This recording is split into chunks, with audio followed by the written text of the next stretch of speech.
118வது சங்கீதத்திலிருந்து 118வது சங்கீதம் 8வது வசனத்திலிருந்து ஒரு சில வசனங்களை வாசிக்கலாம். 2 வசனத்தை வாசிக்கலாம்.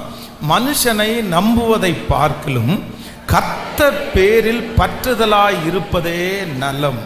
அடுத்த வசனம், பிரபுக்களை நம்புவதை பார்க்கிலும் கர்த்தர் பேரில் பற்றுதலாய் இருப்பதே நலம். இன்னொரு விஷயம் கூட வாசிக்கலாம். சவுண்டு ஊன்னு சுத்தம் கேட்குது. மனுஷரை நம்புவதை பார்க்கிலும் கர்த்தர் பேரில் பற்றுதலாய் இருப்பதே நலம். பிரபுக்களை நம்புவதை பார்க்கிலும் கர்த்தர் பேரில் ஆமென். கர்த்தருடைய பிள்ளைகளே, இந்த இடத்துல ரொம்ப அழகான ஒரு வார்த்தையை வாசிக்கிறோம். மனிதனை நம்புவதை பார்க்கிலும் கர்த்தர் பேரிலே பற்றுதலாய் இருப்பதே நலம். இன்றைக்கு நான் கொடுக்க போகிற செய்தி என்ன அப்படின்னு சொன்னால், இந்த ஏமாற்றத்தை எதிர்கொள்ளுவது எப்படி, ஏமாற்றங்களை எதிர்கொள்ளுவது எப்படி, இந்த தலைப்பில் தான் இன்றைக்கி ஆண்டவருடைய வார்த்தையை கொடுக்க போகிறேன். கடந்த நாட்களிலே ஆண்டவருடைய வார்த்தைக்காக நான் காத்திருந்த போது இந்த ஏமாற்றத்தை குறித்து ஒரு பெரிய விழிப்புணர்வை கொடுக்கும்படியாக ஆண்டவர் என்னுடைய இருதயத்திலே ஒரு வார்த்தையை கர்த்தர் தந்து கொண்டே இருந்தார். இன்னைக்கு நம்ம சந்திக்கிற உலகம் எப்படிப்பட்ட உலகம் அப்படின்னா, எங்கே போனாலும் எந்த இடத்திற்கு போனாலும் ரொம்ப ஏமாற்றுகிற ஒரு உலகமாக மாற்றப்படுகிறது. எல்லாத்துலேயும் கலப்படம், எல்லாத்துலேயுமே வஞ்சனை, அவர்களுடைய காரியத்தை எல்லாம் பார்த்து மக்களை வாங்குறவர்களை இல்லைன்னா தனக்கு கஸ்டமராக இருக்கிறவர்களை கூட ஒரு பெரிய பொருட்டாக நினைக்காம தான் வாழ்ந்தா போதும், என்னுடைய குடும்பம் வாழ்ந்தா போதும், இதுக்காக யார் பிரச்சனை அனுபவிச்சாலும் அதை பற்றி எனக்கு கவலை இல்லை. அப்படிப்பட்ட ஒரு உலகத்தில் நீங்களும் நானும் வாழ்ந்து கொண்டிருக்கிறோம். ஆனால் இந்த ஏமாற்றம் பாருங்க, சில நேரத்தில் ஒரு 5 ரூபாய் ஏமாந்துட்டோம், ஒரு 2 ரூபாய் ஏமாந்துட்டோம், அது நம்ம நிறைய நேரத்தில் நம்முடைய வாழ்க்கையில் ரொம்ப பெருசாக தெரிகிறது இல்லை. சரி பரவாயில்ல, போனா போகுது, தொலைஞ்சா தொலையுது, 5 ரூபாய் தானே போச்சு, 1000 ரூபாய் தானே போச்சு, சரி விட்டுரு அப்படின்னு நம்ம நிறைய பேர் கடந்து போகிறோம். ஆனால் நம்முடைய வாழ்க்கையிலே சில ஏமாற்றங்கள் சிலரை கொஞ்சம் கூட கடந்து போக விடாமல் அந்த இடத்துலையே அவர்களே அழிச்சிருது. இன்றைக்கி இந்த சத்தத்தை கேட்கிற நிறைய பேருடைய வாழ்க்கையில் இந்த ஏமாற்றத்தினால ஒருவேளை நீங்கள் நிறைய பேர் தோற்று போய் இந்த இடத்துல வந்திருக்கலாம். என்னுடைய வாழ்க்கையில் வேற ஒன்றும் இல்லை, 5 வருஷத்துக்கு முன்னாடி ஒரு இடத்துல நான் ஏமாந்துட்டேன், அந்த தாக்கத்தை விட்டு இன்னும் நான் வெளியே வர முடியல, என்னுடைய குடும்பத்தில் நான் ஏமாற்றப்பட்டேன், அந்த தாக்கத்தை விட்டு என்னால் வெளியே வர முடியல. ஆனால் நான் நம்புகிறேன், கர்த்தர் நம்முடைய ஏமாற்றங்களிலிருந்து நமக்கு ஒரு பெரிய ஆசீர்வாதத்தை கொடுக்கிற ஒரு நல்ல தேவனாய் இருக்கிறார். எத்தனை பேர் ஆமோதிக்கிறீர்கள்? உங்களுடைய ஏமாற்றங்களில் கர்த்தர் பாடங்களை கற்பித்து கொடுத்து உங்களுடைய ஏமாற்றங்களிலிருந்து நீங்கள் கரையேறுவதற்கு ஆண்டவர் ஒரு பெரிய அற்புதத்தை உங்களுக்கு கிருபையாய் கர்த்தர் கட்டளையிடுவாராக. நம்புறவர்கள் கைகளை உயர்த்தி ஒரு ஹல்லேலூயா, சத்தமாய் ஒரு ஹல்லேலூயா சொல்லலாம். வேதத்தில் ஆண்டவருடைய பிள்ளைகளே 2 பேருடைய வாழ்க்கையை நான் வாசிக்கும் போது அவர்களுடைய வாழ்க்கையிலே அவர்களை அனுமதித்த ஏமாற்றம் அவங்கள சூசைட் வரைக்கும், அப்படின்னா தற்கொலை வரைக்கும் கொண்டு போயிடுச்சு அப்படின்னு நம்ம இந்த பின்னாடி இருக்கிற 2 ஸ்பீக்கரையும் ஆஃப் பண்ணுங்கப்பா. இந்த ஸ்பீக்கர் கொஞ்சம் சவுண்டு வச்சுக்கணும். இந்த 2 பேருடைய வாழ்க்கை பார்த்தீங்க அப்படின்னா ரொம்ப வித்தியாசமானதாக எனக்கு தெரிஞ்சிச்சு. வாசிக்கலாம், அந்த 2 பேருடைய வாழ்க்கையும் நம்ம வாசிப்போம், எல்லாரையும் எடுத்துக்கொள்ளலாம். ஆமேன். முதலாவதாக மத்தேயு 27ஆம் அதிகாரத்தினுடைய 6வது வசனத்திலிருந்து 8வது வசனம் வரைக்கும் வாசிக்கலாமா? மத்தேயு 27ஆம் அதிகாரம் 6வது வசனத்திலிருந்து, பிரதான ஆசாரியர் அந்த வெள்ளிக்காசை எடுத்து இது இரத்த கிரயமானதால் காணிக்க பெட்டியிலே இதை போடலாகாது என்று சொல்லி ஆலோசனை பண்ணின பின்பு அந்நியரை அடக்கம் பண்ணுவதற்காகவும் குயவனுடைய நிலத்தை அதிலே கொண்டார்கள். இதன் நிமித்தம் அந்த நிலம் இந்நாள் வரைக்கும் இரத்த நிலம் எனப்படுகிறது. நீங்க 4வது வசனத்திலிருந்து வாசிக்கலாம். 27ஆம் அதிகாரம் 4வது வசனம், 3வது வசனத்தில் வாசிக்கலாமா? 3வது வசனத்திலிருந்து வாசிக்கலாம். அப்பொழுது அவரை காட்டி கொடுத்த யூதாஸ் அவர் மரண ஆக்கினிக்குள்ளாக தீர்க்கப்பட்டதை கண்டு மனஸ்தாபப்பட்டு அந்த 30 வெள்ளிக்காசை பிரதான ஆசாரியரிடத்திற்கும் மூப்பரிடத்திற்கும் திரும்பி கொண்டு வந்து, குற்றமில்லாத இரத்தத்தை நான் காட்டி கொடுத்ததினால் பாவம் செய்தேன் என்றான். அதற்கு அவர்கள், எங்களுக்கு என்ன, அது உன் பாடு என்றார்கள். அப்பொழுது அவன் அந்த வெள்ளிக்காசை தேவாலயத்திலே எறிந்துவிட்டு புறப்பட்டு போய் நாண்டு கொண்டு செத்தான். நல்லா கவனிங்க ஆண்டவருடைய பிள்ளைகளே, இந்த இடத்துல ஆண்டவரிடத்திலே 12 சீடர்கள் இருக்கிறார்கள். இந்த 12 சீடர்களிலே ஒருவன் தான் யார் அப்படின்னு சொன்னா யூதாஸ் காரியோத். அப்போ இந்த யூதாஸ் காரியோத்திற்கு இவ்வளோ பெரிய பலவீனம் வருவதற்கு நிறைய காரணங்கள் இருக்கிறது. ரொம்ப கவனமாய் நீங்கள் கவனிக்கணும். ஒன்று என்ன அப்படின்னா, பணப்பை அவனுடைய கையிலே இருந்ததினால், பணப்பை அவனுடைய கையிலே இருந்ததினால். எப்பொழுதுமே பண பொறுப்பிலே இருக்கிறவர்கள் ரொம்ப ஜாக்கிரதையா இருக்க வேண்டும். இந்த இடத்துல தன்னுடைய கையில காசை பார்த்த உடனே, பணத்தை பார்த்த உடனே இவனுக்கு என்ன ஆச்சு அப்படின்னா, அந்த பணத்தின் மேல ரொம்ப மோகம் வந்துருச்சு, அந்த பணத்தின் மேல ரொம்ப இஷ்டம் வந்துருச்சு.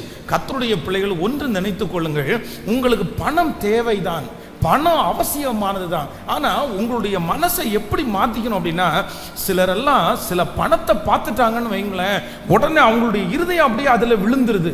ஐயோ பணம், ஐயோ பணம், ஐயோ காசு அப்படின்னு சொல்லி அதன் மேலேயே வந்து நிறைய பேருக்கு கருத்தாகவே இருக்கிறாங்க, அதன் மேலேயே யோசனையாக இருக்கிறாங்க.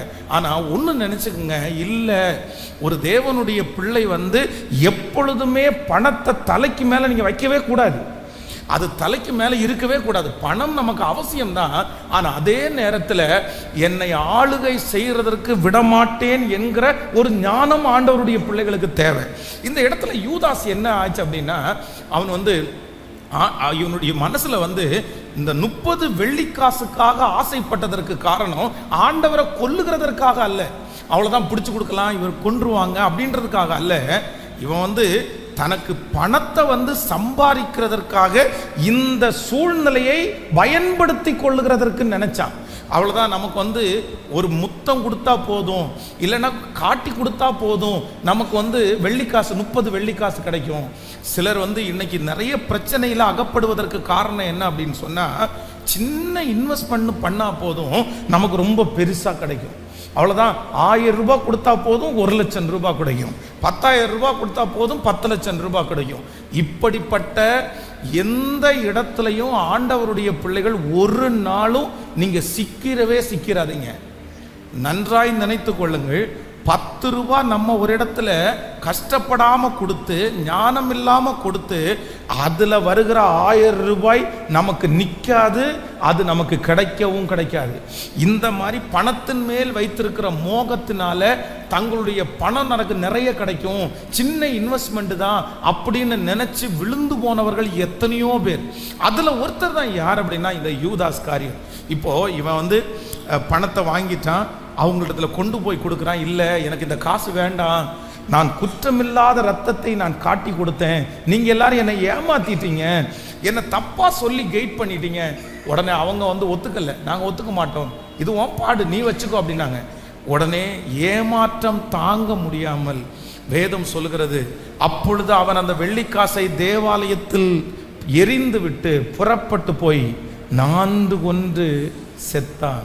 அப்போ ஏமாற்றம் உங்களை எங்க வரைக்கும் கொண்டு போய் விடும் அப்படின்னு சொன்னா, தற்கொலை வரைக்கும் கொண்டு போய் விட்டுரும், தற்கொலை வரைக்கும் கொண்டு போய் விட்டுரும். இன்னைக்கு இந்த செய்தியை கேட்க கேட்க என்ன ஜெபிக்கணும் அப்படின்னு சொன்னா, ஆண்டவரே, நானும் என்னுடைய பிள்ளைகளும் எந்த இடத்திலும் ஏமாறாமல் இருப்பதற்கு எங்களுக்கு கிருபை தருகிற கர்த்தர், எங்களுக்கு ஞானத்தை கொடுக்கிற கர்த்தர்.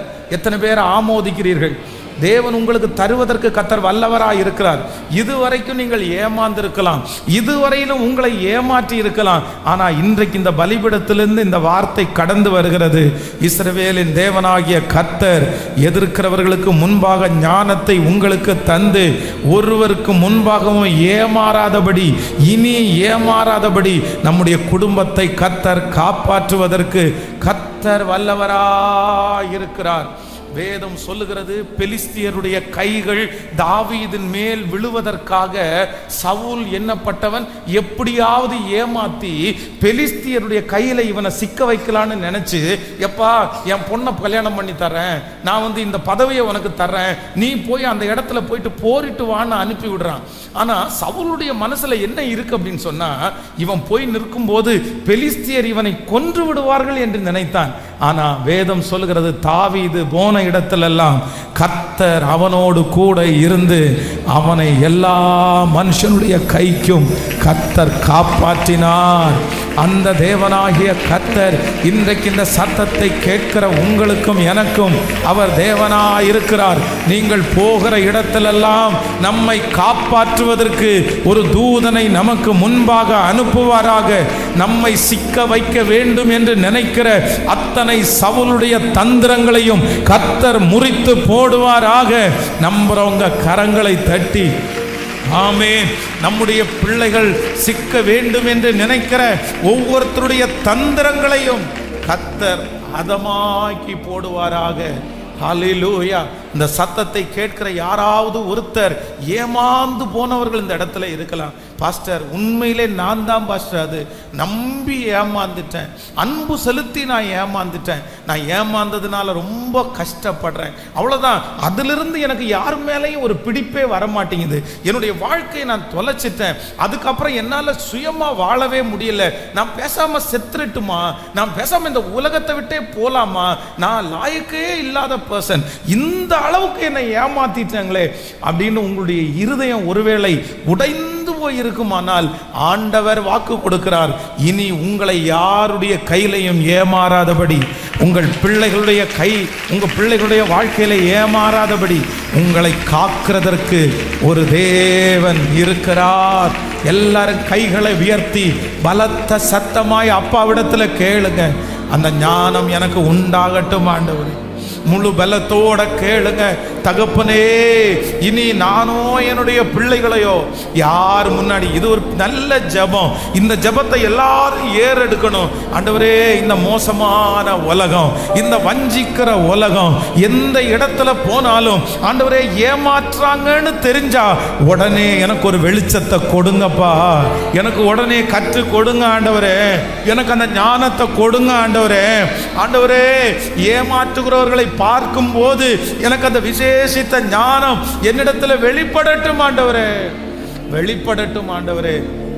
நீங்க டெய்லி ஜெபிக்க வேண்டிய ஒரு ஜெப குறிப்பு என்னன்னா, ஏசப்பா யாருடைய கையிலே நான் என்ன பண்ணிடக்கூடாதுன்னா ஏமாறவே கூடாது. பாருங்க, சிம்சோன் என்கிற மகா பெரிய ராட்சதன், மகா பெரிய ராட்சதன், அந்த நாட்களில் பெலிஸ்தியருடைய ஆட்கள் தான் இவ்வளோ பெரிய பலசாலிகளாக இருப்பார்கள். பெலிஸ்தியர் வம்சத்தில் கோலியாத் இருந்தது போல நிறைய பேருடைய கட்டில்கள் அந்த நாட்களில் இருந்துச்சு. கடந்த பல ஆண்டுகளுக்கு முன்பாக நிறைய கட்டில்கள் கண்டுபிடிச்சாங்க. அந்த கட்டில்கள் பார்த்தீங்கன்னா 15 அடி 16 அடி இருக்குமாமா, அவ்வளோ நீளமாய். அப்போ அவ்வளோ உயரமான ராட்சத மனிதர்கள் இந்த உலகத்தில் வாழ்ந்திருக்கிறார்கள். ஆனால் கிறிஸ்தவத்தில் இந்த யூதர்களுடைய இதில் சொல்லுகிற ஒரு மகா பெரிய ராட்சதன் யார் அப்படின்னா சிம்சோன். சிம்சோன் நின்னாலே எல்லாருக்கும் அவ்வளோ பயமா இருக்கும், அவ்வளோ பெரிய பலசாலி. ஆனால் பாருங்க, ஒரு லேடி அவனை ஏமாத்தி தன்னுடைய மடியில படுக்க வச்சு அவனுடைய முடியெல்லாம் எடுத்து போட்டு திரும்ப திரும்ப அவனிடத்துல கேட்கிறாங்க, உன்னுடைய மகாபலம் எதிலே உண்டாயிருக்கிறது. ஆனா அந்த இடத்துல இவன் பொய் சொல்லி எத்தனையோ டைம் ஏமாத்த பார்க்கிறான். ஆனா அவளுடைய வார்த்தையினால் அவன் சிக்குண்டு வருத்தப்பட்டு தன்னுடைய இருதயத்தில் இருக்கிறதெல்லாவற்றையும் அவன் சொல்லிட்டான். பாருங்களேன், சங்கீதம் 144வது சங்கீதம் 8வது வசனம் சொல்லுகிறது, மாயே பேசும் வாயும் கள்ளத்தனமான வலதுகையும் உடைய அந்நிய புத்திரன் கைக்கு என்னை விலக்கி தப்புவியும். ஆமேன். மாயே பேசும் வாயும் கள்ளத்தனமான வலதுகையும் உடைய அந்நிய புத்திரரின் கைக்கு என்னை விலக்கி தப்புவியும். அந்த அந்த அந்த லேடியினுடைய கையில மாட்டி தன்னுடைய பலனை சத்துவத்தை எல்லாவற்றையும் இழந்து கடைசியில் எப்படி நின்னா அப்படின்னு சொன்னா, ஒரு ஏமாற்றப்பட்ட ஒரு நபராக இருந்தான். இந்த சத்தத்தை கேட்கிற எந்த ஒரு ஆணா இருந்தாலும், எந்த ஒரு பெண்ணா இருந்தாலும், ஒருவேளை நீங்க மறைக்கலாம், எத்தனையோ பேருக்கு மறைக்கலாம் உங்களுடைய கள்ளத்தனமான சில காரியங்கள், உங்களுடைய வாழ்க்கையிலே ஆண்டவருக்கு பிரியமில்லாத சிறிய காரியங்கள். கணவனுக்கு மறைச்சு, மனைவிக்கு மறைச்சு, யாரோ ஒருத்தர் மேலே நீங்கள் பற்றுதலாக இருக்கலாம், விருப்பமாக இருக்கலாம். அவங்க உங்களை கைக்குள்ளே போட்டு வச்சிருக்கலாம். தன்னுடைய சொந்த குடும்பத்துக்கு பணம் செலவு பண்ணாமல் அவங்களுக்காக பணம் செலவு பண்ணுகிற அளவுக்கு நீங்கள் இருக்கலாம். உங்களுடைய உழைப்பை பாதி அவங்களுக்கு கொடுத்துருக்கலாம். உங்கள் குடும்பத்தில் இருக்கிற பிரச்சனைக்கு காரணம் அவர்களாக இருக்கலாம். ஆனால் நான் சொல்கிறேன், அவர்களை விட்டு வெளியே வராத பட்சத்திலே உங்கள் குடும்பம் திரும்ப கட்டப்படாது.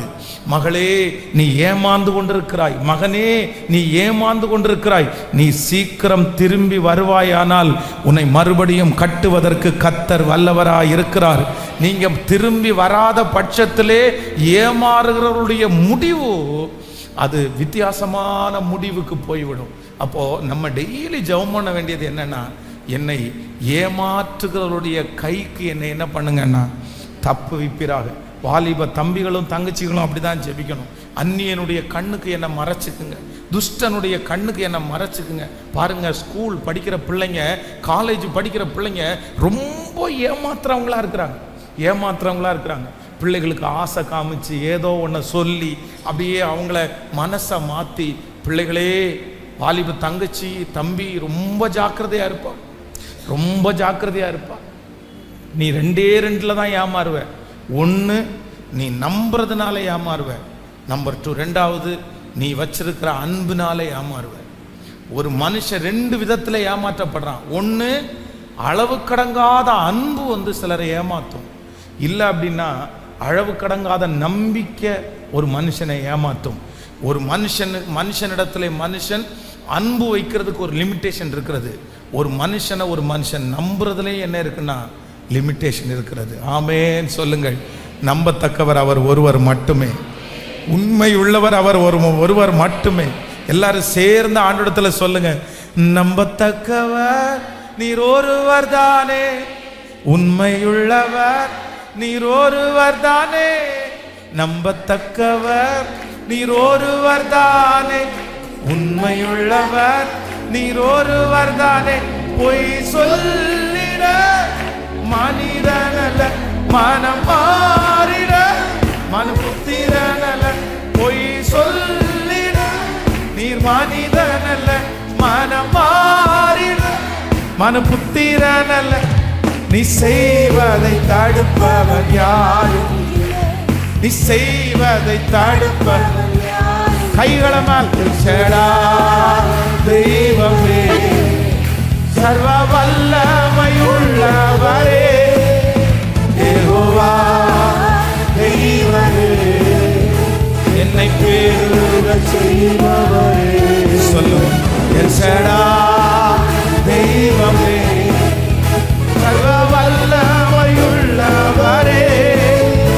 யெகோவா தெய்வமே, என்னை பெருக செய்பவரே. நம்பத்தக்கவர் நீ ஒருவர் தானே, உண்மையுள்ளவர் நீ ஒருவர் தானே. நம்பத்தக்கவர் நீ ஒருவர் தானே, உண்மையுள்ளவர் நீ ஒருவர் தானே. பொய் சொல்லி மனிதனல்ல, புத்திரனல்ல. பொய் சொல்லி நீர் மனிதனல்ல,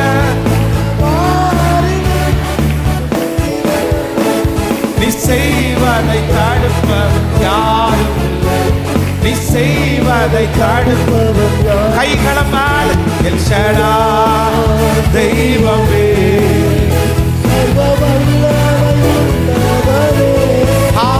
யெகோவா தெய்வமே, என்னை பெருக செய்பவரே. எல் ஷடா தெய்வமே, சர்வ வல்லமையுள்ளவரே, யெகோவா தெய்வமே, என்னை பெருக செய்பவரே. ஹல்லேலூயா. கைகளை அசைத்து ஒரு ஹல்லேலூயா. ஸோ நம்முடைய வாழ்க்கையில் வந்து நம்ம ஏமாறவே மாட்டோம், ஏமாறவே மாட்டோம். நான் சாகிற வரைக்கும் யாரிடத்துலையும் நான் ஏமாறவே மாட்டேன் அப்படின்னு யாரும் சொல்லிட முடியாது, யாரும் சொல்லிட முடியாது.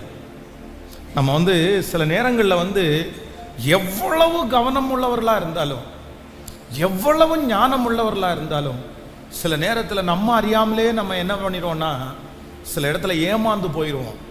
ஆனால் ஒரு தேவனுடைய பிள்ளை, ஏமாற்றப்பட்ட ஒரு தேவனுடைய பிள்ளை, நீங்கள் வந்து ரொம்ப ஜாக்கிரதையாக அந்த ஏமாற்றத்தை கையாளணும்.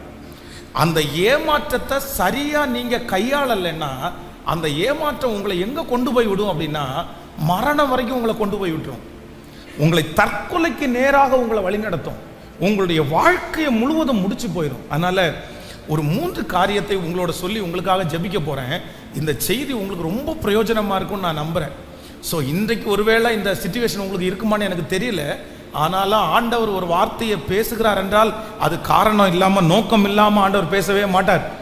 அவர் பேசுகிறதுக்கு கண்டிப்பாக காரணம் இருக்கும். நம்பர் 1, முதலாவதாக ஒரு தேவனுடைய பிள்ளை ஏமாற்றத்தை எப்படி கையாளணும் வாசிக்கலாம். வேதத்தை திறந்து ஒரு வசனம், ஆதியாகமம் 26வது அதிகாரத்தினுடைய 21வது வசனத்தை வாசிக்க போகிறோம். ஆதியாகமம் 26ஆம் அதிகாரத்தினுடைய 21வது வசனத்தை வாசிக்கலாம்.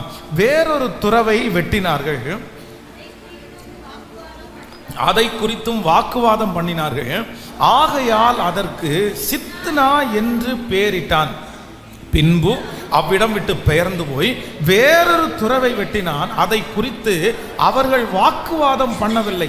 அப்பொழுது அவன், நாம் தேசத்தில் பலுகும்படி இப்பொழுது கர்த்தர் நமக்கு இடம் உண்டாக்கினார் என்று சொல்லி அதற்கு ரகபோத் என்று பெயரிட்டான்.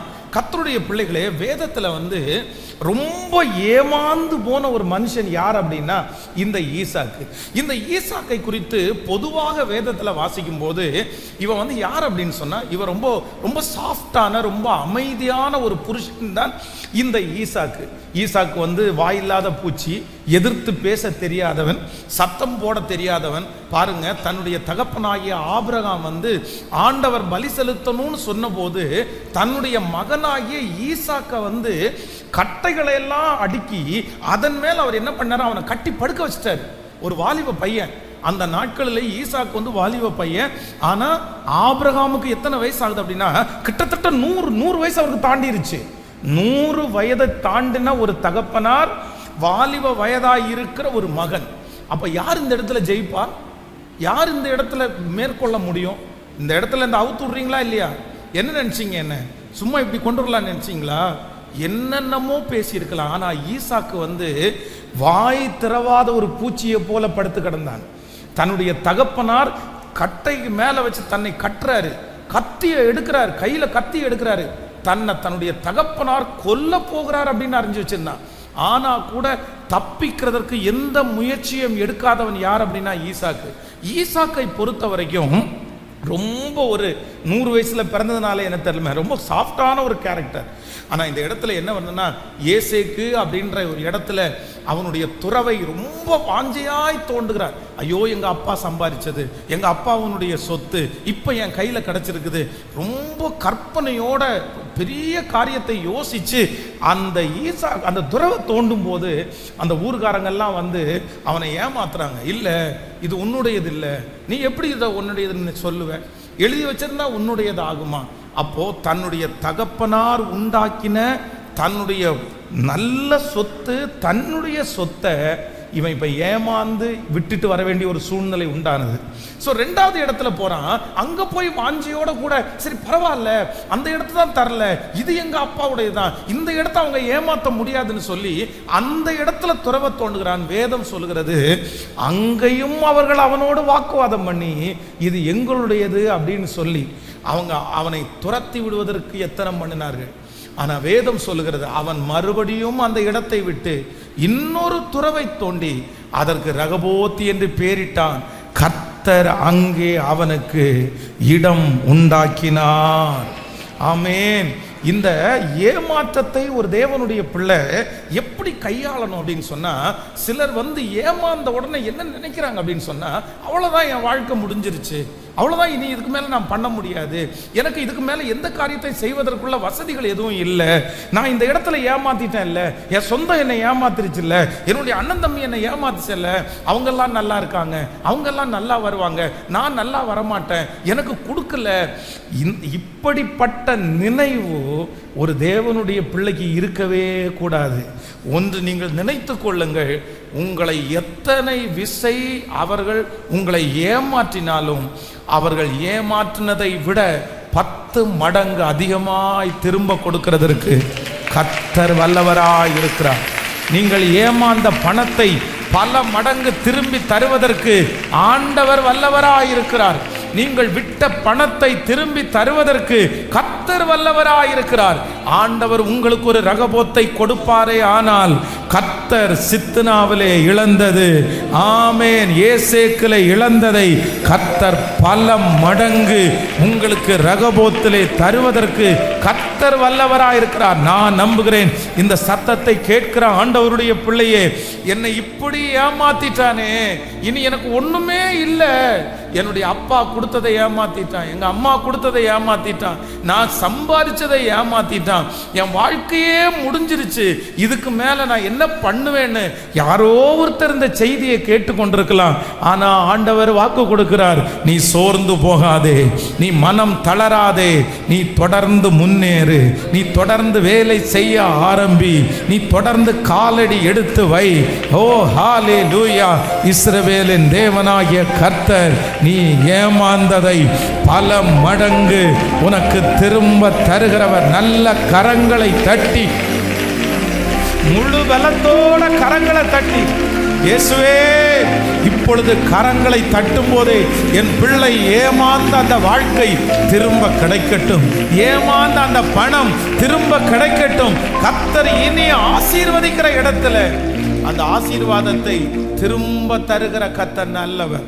இதுவரையிலும் ஏமாந்தது போகட்டும், இதுவரையிலும் ஏமாந்தது போகட்டும். இன்னைக்கு முதல் எனக்கு இருக்க வேண்டியது என்ன அப்படின்னு சொன்னா, பரவாயில்ல பரவாயில்ல பரவாயில்ல, அந்த இடத்துல ஏதோ கர்த்தர் உங்களுக்கு கற்றுக் கொடுத்தார், ஏதோ உங்களை அவர்களை ஏமாற்றினார்கள், ஆனா கர்த்தர் இன்னொரு வழியை கர்த்தர் நிச்சயமாய் திறக்காமல் இருக்கவே மாட்டார். என்னுடைய ஏமாற்றம் என்னுடைய முடிவல்ல, என்னுடைய ஏமாற்றம் என்னுடைய முடிவல்ல. ஒரு 3 பேருடைய கரத்தை பிடிச்சு சொல்லுங்க, ஏமாற்றங்கள் உங்களுக்கு முடிவு அல்ல. சொல்லுங்க, ஏமாற்றங்கள் உங்களுக்கு முடிவு அல்ல. ஏமாற்றங்கள் உங்களுடைய வாழ்க்கையிலுடைய கடைசி நஷ்டம் அல்ல. உங்களை மறுபடியும் தொடர்ந்து தூக்கி எடுப்பதற்கு என்னுடைய தேவன் அவர் வல்லவராய் இருக்கிறார். அவர் நம்பிக்கை துரோகங்களை மாற்றுகிற தேவன். நம்பிக்கை துரோகம் செய்தவர்களுக்கு முன்பாக உங்களுக்கு ஒரு பந்தியை ஆயத்தப்படுத்துகிற தேவன். உங்களை ஏமாற்றுகிறவர்களுக்கு முன்பாக உங்களுக்கு ஒரு பந்தியை ஆயத்தப்படுத்துகிற தேவன். உங்களை நம்பி நம்பி ஏமாற்றினவர்களை கர்த்தர் சொல்றார், அவர்களுக்கு முன்பாக நான் உன்னை கிருபையாய் நடத்துவேன். அல்லேலூயா! யாரோ ஒருத்தருக்கு பேசலாம், என் பிள்ளை ஏமாந்து போயிடுச்சு. பாருங்க, சில கடந்த நாட்களில் ஒரு வாலிப தம்பி தங்கச்சி 2 பேரையும் சந்தித்தேன். அந்த தங்கச்சி பார்த்தீங்கன்னா அவளுக்கு 23 வயசு, 22 வயசுல கல்யாணம் ஆயிடுச்சு. 23 வயசுல அந்த பிள்ளை என்கிட்ட நின்று அவ சொல்றா, பாஸ்டர், என்னை ஏமாத்தி கல்யாணம் பண்ணிட்டாங்க பாஸ்டர், என்னை ஏமாத்தி கல்யாணம் பண்ணிட்டாங்க.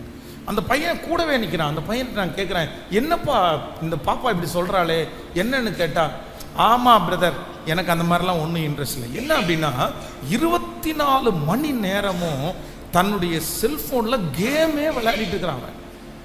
கேம் விளையாடிட்டு இருக்கிறான். ஒரு புருஷன், ஒரு கல்யாணம் பண்ணின பையன் ஒரு மனைவிக்கு சம்பாரித்து கொடுக்கறது இல்லை, ஒரு மனைவிட்ட ஒரு அன்பான வார்த்தையை பேசுறது இல்லை, ஒரு மனைவியை வெளியே கூட்டிகிட்டு போகல, ஒரு மனைவிக்கு எந்த காரியத்தையும் செய்யாமல் எப்போ பார்த்தாலும் எதில் இருக்கிறான் அப்படின்னா கேம்லேயே உட்காந்துருக்கிறான். எப்பா எதுக்குப்பா நீ கல்யாணம் பண்ண அப்படின்னா, நீ கல்யாணம் பண்ணக்கூடாதுல்ல. இல்லை, எங்கள் அம்மா அப்பாட்ட நான் அப்போவே சொன்னேன், அவங்க வற்புறுத்தி ரொம்ப கஷ்டப்படுத்தி நீ கல்யாணம் பண்ணி தான் ஆகணும் அப்படின்னு என்னை கல்யாணம் பண்ணி வச்சாங்க. அவங்க அம்மா அப்பாட்ட கேட்ட, நீ என்ன சிஸ்டர் பண்ணீங்க, உங்கள் பையன் இவ்வளோ மோசமாக இருக்கான்ல, நல்ல பிள்ளையினுடைய வாழ்க்கையை நீங்கள் இப்படி கெடுத்துடலாமா அப்படி சொன்னால் அவங்க என்ன சொல்கிறாங்கன்னா, இல்லை கல்யாணம் ஆனதுக்கு பிற்பாடாவது அவன் திருந்திடுவான்னு நினச்சேன் பாஸ்டர், திருந்திடுவான்னு நினச்சேன். பாருங்க, அவன் திருந்தவே இல்லை. அவன் என்ன சொல்றான் அப்படின்னு சொன்னா, நான் என்ன ஃபாதர் தப்பு பண்ணேன்? நான் என்ன தப்பு பண்ணேன்? நான் ஏற்கனவே அவள்கிட்ட கல்யாணத்துக்கு முன்னாடியே சொன்னேன், நான் கேம் விளையாடுவேன்னு நான் சொன்னேன். நான் நிறைய பேசி கல்யாணத்துக்கு முன்னாடிலாம் பெருசாக நான் இது பண்ணவே இல்லையே. நான் வற்புறுத்தி தான் கல்யாணம், எனக்கு பெருசாக இஷ்டம் இல்லை, எங்கள் அம்மா அப்பா தான் எனக்கு சொல்கிறாங்கன்னு நான் சொல்லிட்டேனே. இப்போ பார்த்தீங்க அப்படின்னு சொன்னால் அவனுக்கு அதில் எந்த உணர்வும் இல்லை, எந்த ஈடுபாடும் இல்லை. இந்த புள்ள அந்த வார்த்தையை கேட்டுட்டு அப்படியே குமுறி குமுறி குமுறி அழுறாங்க. பாஸ்டர், எங்கள் அப்பாவுக்கு 3 பிள்ளைங்க, என் ஒருத்தியை கல்யாணம் பண்ணி கொடுக்கறதுக்கு எங்கள் அப்பா எவ்வளோ கஷ்டப்பட்டார் தெரியுமா? எவ்வளோ லட்சம் கடன் வாங்கினார் தெரியுமா? அவருடைய எத்தனை வருஷத்தினுடைய உழைப்பு தெரியுமா? இவ்வளவு லட்சம் பண்ணி இவ்வளோ கடன் பட்டு என்னை கல்யாணம் பண்ணி கொடுத்து நான் இன்னைக்கு என் கணவனார் கேம் விளையாடுறேன்னு நான் போய் நின்னா என் அப்பா என்ன பாஸ்டர் பண்ணுவார்? நாங்கள் எல்லாருமே தூக்கில் தொங்கிட வேண்டியதான். அந்த 23 வயசில் அந்த பிள்ளை ஒரு தப்பும் பண்ணாமல் அந்த பிள்ளை அவ்வளோ ஏமாந்து நிற்கிறத பார்த்து அவ்வளோ வருத்தமாயிருச்சு. ஆனால் நான் என்ன சொன்னேன்னா, நீ கவலைப்படாது, நீ கவலைப்படாது, ஆண்டவர் மாற்றுவதற்கு வல்லவராக இருக்கிறார். ஆண்டவர் உன் குடும்பத்தை தூக்கி எடுப்பார். அவரால் முடியாதது ஒன்றுமே இல்லை. நீ ஏமாறல்ல, நீ ஏமாறவே நினைச்சதை கர்த்தர் நன்மையாய் முடிய பண்ணுவார். கர்த்தர் திரும்ப உனக்கு கொண்டு வருவார் அப்படின்னு அந்த பிள்ளைக்காக ஜெபம் பண்ணி நான் அனுப்பி வச்சேன். இந்த சத்தத்தை கேட்கிற யாரோ ஒருத்தர் ஒருவேளை அந்த சூழ்நிலையில் இருக்கலாம். பாஸ்டர், என் மகனை கொண்டு போய் வச்சு ஏமாத்திட்டாங்க, என் மகளை கொண்டு போய் வச்சு ஏமாத்திட்டாங்க, என் கணவனார் அப்படியே ஏமாத்திட்டாங்க, எங்கள் குடும்பமே இன்னைக்கு ஒன்றும் இல்லாமல் போயிருக்குது, நாங்கள் எழும்பவே மாட்டோம் போல தெரியுது. எத்தனை வருஷத்தினுடைய உழைப்பு, எத்தனை வருஷத்தினுடைய காரியங்கள், ஐயோ என்ன நினைக்கவே முடியல பாஸ்டர். ஆனால் ஆண்டவர் வாக்கு கொடுக்கிறார், நீ சோர்ந்தே போகாதே மகளே, நீ சோர்ந்தே போகாதே மகனே. ஏசேக்கில் உன்னை ஏமாத்தலாம், சித்தனாவில் உன்னை ஏமாத்தலாம், ஆனால் கர்த்தர் உனக்கு ஒரு ரகபோத்தை தந்து உன்னுடைய ஏமாற்றங்களுக்கு ஈடு கட்டுவேன் என்று வாக்கு கொடுக்கிறார். உங்களுடைய ஏமாற்றங்களுக்கு ஈடு கொடுக்கிற ஒரு கர்த்தர் இந்த இடத்துல அசைவாடி கொண்டிருக்கிறார். நம்புறவங்க முழு பலத்தோடு, எனக்கு சகிக்கக்கூடிய பலன் தாரும், எனக்கு தாங்கக்கூடிய பலன் தாரும். ஆண்டவரே, எங்களுடைய ஏமாற்றங்கள் எங்களுடைய வாழ்க்கையினுடைய முடிவு அல்ல. ஆமென். நம்பர் 1, முதலாவதாக ஒரு தேவனுடைய பிள்ளை ஏமாற்றங்களை எப்படி ஃபேஸ் பண்ணணும், எப்படி எதிர்கொள்ளணும் அப்படின்னா, நம்பர் 1, ஏமாற்றங்கள் என் வாழ்க்கையினுடைய என்ன இல்லை அப்படின்னா முடிவு இல்லை. சொல்லுங்க பார்க்கலாம். ஏமாற்றங்கள் என் வாழ்க்கையினுடைய முடிவு அல்ல. கர்த்தர் ஒரு வழி எனக்கு அடைத்தால் இன்னொரு வழியை திறப்பதற்கு கர்த்தர் வல்லவராய் இருக்கிறார். கைகளை அசைத்து ஒரு ஹல்லேலூயா சொல்லுங்க. நம்பர் 2, இரண்டாவதாக ஒரு தேவனுடைய பிள்ளை ஏமாற்றத்தை எப்படி கையாளணும் அப்படின்னா, வாசிக்கலாமா? நீங்கள் 2 சாமுவேல் 13ஆம் அதிகாரத்தினுடைய 22வது வசனத்தை வாசிக்கலாமா? 2 சாமுவேல் 13ஆம் அதிகாரம், 2 சாமுவேல் 13ஆம் அதிகாரத்தினுடைய 22வது வசனம். அப்சலோம் அம்னோனோடே நன்மையாகிலும் தீமையாகிலும் பேசவில்லை. தன் சகோதரியாகிய தாமாரை அம்னோன் கற்பழித்த காரியத்தின் நிமித்தம் அப்சலோம் அவனை பகைத்தான். அடுத்த வசனம் வாசிக்கலாம். 2 வருஷம் சென்ற பின்பு அப்சலோம் எப்ராயிமுக்கு சமீபமான பாலாத்தேசேரிலே ஆட்களை வைத்து ஆடுகளை மயிர் கத்தரிக்கிற வேலையில் இருந்தான். அங்கே ராஜகுமாரர்கள் எல்லாரையும் விருந்துக்கு அழைத்தான். அடுத்த வசனம், அவன் ராஜாவினிடத்திற்கு போய்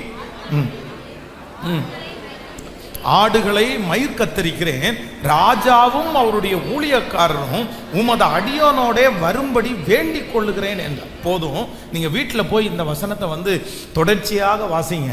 இப்போ என்ன அப்படின்னு சொன்னா, இந்த தாவீதுக்கு 2 பேர் இருக்கிறார்கள், 2 பசங்க இருக்கிறாங்க.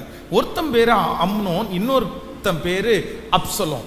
இவங்க 2 பேருமே மறுமணியாட்டியினுடைய பிள்ளைகள் தான். ஒருத்தன் அம்னோன், இன்னொருத்தன் அப்சலோம். இந்த அப்சலோமுக்கு ஒரு தங்கச்சி இருந்தாங்க, அவங்க பேர் தாமார். ரொம்ப அழகான ஒரு பிள்ளை, ஒரு நல்ல பிள்ளை தாமார். ஆனால் இந்த அம்னோன் என்ன பண்ணுறான் அப்படின்னு சொன்னால், இந்த தன்னுடைய தங்கச்சி ஆகிய தாமாரை நீ உங்களுக்கு அந்த சம்பவம் தெரியும்னு நினைக்கிறேன். அவங்கள வீட்டுக்கு அழைச்சி ராஜாவினிடத்தில் சொல்லி, எனக்கு தங்கச்சியை கொஞ்சம் அனுப்புங்க, அவள் சாப்பாடு எனக்கு சமைச்சு கொடுத்தா நான் சரியாவேன்னு சொல்லி வஞ்சகமாய் அந்த பிள்ளையை வீட்டுக்குள்ளே கூட்டிகிட்டு அந்த பிள்ளையினுடைய கையினாலே பணியாரங்களை சமைச்சு வச்சு அந்த பிள்ளைய படுக்கை அறைக்கு கூட்டிகிட்டு போய் அந்த பிள்ளை எத்தனையோ டைம் வேண்டானே, இது வேண்டாம், ஆகாது, இது செய்யாதீங்க, நான் வேணா உங்களை கல்யாணம் கூட பண்ணிக்கிறேன் அப்படின்னு சொன்னதுக்கு அப்புறம் அப்புறம் கூட எதுவுமே அவன் கேட்காம அந்த பிள்ளையை வந்து ஏமாற்றி அந்த இடத்துல வேதம் சொல்கிற அந்த பிள்ளையை கற்பழித்தான். உடனே தன்னுடைய சொந்த சகோதரியை இவன் இப்படி பண்ணிட்டான், அதனால இவனை விடக்கூடாதுன்னு சொல்லி இந்த அப்சலோம் வந்து அம்னோனிடத்துல எதுவுமே பேசல. ஏன் இப்படி பண்ண, எதுக்கு இப்படி பண்ண, என் தங்கச்சி நீ கல்யாணம் பண்ணிக்கோ, நீ கல்யாணம் பண்ணாதான் சரியாகும், எதுவுமே சொல்லாம தன்னுடைய மனதிலேயே அவன் வைத்து கொண்டான். என்ன வச்சுட்டான் அப்படின்னா, ஒரு நாள் வரும் நீ என்னை ஏமாத்தினல, நீ என்னை ஏமாத்தினதுக்கு நான் பழி வாங்காம உன்னை விட மாட்டேன், நான் உன்னை பழி வாங்காம விட மாட்டேன், நான் என்னைக்காவது ஒரு நாள் பழி வாங்குவேன், நான் எவ்வளவு பணம் செலவு பண்ணாலும் நான் பழி வாங்குவேன், எத்தனை பேரை வச்சு வேணாலும் நான் பழி வாங்குவேன். இப்படிப்பட்ட ஒரு தீர்மானத்தை அப்சலோம் மனசுக்குள்ள எடுத்து அதற்கான முயற்சி எடுத்து வேதம் சொல்கிறது அதற்கான நாட்களை அவன் எதிர்பார்த்து காத்திருந்தான். சரி வரட்டும் வரட்டும், 1 வருஷம் காத்திருந்தான், 2 வருஷம் காத்திருந்தான், பல வருஷங்கள் காத்திருந்து தன்னுடைய இருதயத்தினுடைய பழியை ஒரு நாள் தீர்த்தான் என்று வேதம் சொல்கிறது. நல்லா கவனிச்சுக்குங்க, ஏமாந்தவங்க இன்னொன்று நீங்க கையாள வேண்டியது என்ன அப்படின்னு சொன்னா, யார் நம்மை ஏமாற்றினார்களோ அவர்களை பழி வாங்கணுன்ற எண்ணத்தை விட்டுட்டு உங்க வேலையை நீங்க பார்த்தாதான் நீங்க ஜெயிக்க முடியும். அவங்க உங்களை ஏமாத்தினது ரொம்ப பெருசு. நீங்க நினைக்கல எப்படி பாஸ் அவனை விட முடியும், எப்படி நான் விடுவேன், எவ்வளோ ஏமாத்தினான் தெரியுமா அவன் என்ன, என் பிள்ளையினுடைய வாழ்க்கையை நாசம் பண்ணிட்டான், என்னுடைய பணத்தை நாசம் பண்ணிட்டான், எங்க சமாதானத்தை நாசம் பண்ணிட்டான், எங்க வீட்டுக்கு பக்கத்தில் அவ்வளோ பெரிய பிரச்சனையை உண்டு பண்ணிட்டான், என்னை பார்க்குறவங்க எல்லாம் ரொம்ப கேவலமா பார்க்குற அளவுக்கு கொண்டு விட்டான், இவன் ஒரே ஒருத்தனால நான் எவ்வளோ பெரிய பிரச்சனையை சந்திச்சேன் தெரியுமா, இவனை ஒரு நாள் இல்லைனாலும் ஒரு நாள் பழி வாங்காம நான் விட மாட்டேன், எவ்வளவு பணம் செலவு பண்ணாலும் பரவாயில்ல பாஸ்டர், நான் செத்தே போனா கூட பரவாயில்ல பாஸ்டர், என் வாழ்க்கை அழிஞ்சா கூட பரவாயில்ல பாஸ்டர், என்னை ஏமாத்தின இவனை பழி வாங்காம நாம் விடுறது இல்லைன்ற ஒரு தீர்மானம் இந்த சத்தத்தை கேட்கிற யாரோ ஒருத்தருடைய இருதயத்தில் இருக்கலாம். நைட்டு படுக்கும்போது டிராவல் பண்ணும்போது உங்க மனசு அதற்கான திட்டத்தை போட்டுட்டு இருக்கலாம். எப்படி இவனை சிக்க வைக்கலாம், எப்படி இவனை விளத்தள்ளலாம், எப்படி இவனை அடிக்கலாம், எப்படி இவனுக்கு பிரச்சனை பண்ணலாம். ஆனா ஆண்டவர் இன்றைக்கு யாரோ ஒருத்தருக்கு கர்த்தர் கரத்தை பிடிச்சு சொல்றாரு, இல்ல மகனே, இல்ல மகளே, பழி வாங்குதல் உனக்குரியது அல்ல, ஏமாத்தின அந்த மனுஷனுக்கு நீ பழி வாங்க வேண்டிய அவசியம் இல்லை, மனிதன் எதை விதைத்தானோ அதை அறுப்பான். உன்னுடைய ஏமாற்றம் உனக்கு ஒரு பெரிய பாடம், கர்த்தர் வாக்கு கொடுக்கிறார், நீ ஏமாந்தது ஒரு பெரிய பாடம் இல்லை, நான் உன்னை அந்த ஏமாற்றத்திலிருந்து எப்படி வேண்டுமென்றாலும் தூக்கி எடுப்பேன். அலங்கரிப்பதற்கு கர்த்தரால முடியும். மனிதர்கள் உடைத்து போட்டிருக்கிறதை கட்டுவதற்கு கர்த்தருக்கு லேசான காரியம். கர்த்தர் சொல்லுகிறார், நீங்கள் ஏமாந்து உடைந்து போனதை திரும்ப கட்டுகிறதற்கு கர்த்தர் வல்லவராய் இருக்கிறார், அவராலே செய்ய முடியாத அதிசயமான காரியம் என்று ஒன்றுமே இல்லை, ஒன்றுமே இல்லை. நம்ம நம்பர் 2 இரண்டாவது எடுக்கக்கூடிய ஒரு பெரிய தீர்மானம் என்னன்னா, நான் மனசார நான் மன்னிக்கிறேன், நான் மனசார நான் மறக்கிறேன், என்னை ஏமாத்தினவங்களை நான் என்ன பண்ண மாட்டேன். சத்தமா சொல்லுங்க எல்லாருமே, முழு பலத்தோட சொல்லுங்க, பக்கத்தில் இருக்கிற கையை பிடிச்சி சொல்லுங்க, நான் பழி வாங்க மாட்டேன். சொல்லுங்க, நான் பழி வாங்க மாட்டேன். சொல்லுங்க எல்லாரும் சொல்லுங்க, நான் பழி வாங்க மாட்டேன். கர்த்தரே எனக்கு கிருபையா இறங்குகிற கர்த்தர் நல்லவர். ஹல்லேலூயா. கவனிங்க ஆண்டவருடைய பிள்ளைகளே, இது உங்களுக்கு தேவையானது, இது உங்களுக்கு சொல்லணுன்றதுக்காக நான் கண்டிப்பாக சொல்கிறேன். நம்முடைய திருச்சபைக்காக இப்பொழுது ஆண்டவர் இந்த இடத்த கொடுத்துருக்கிறார்.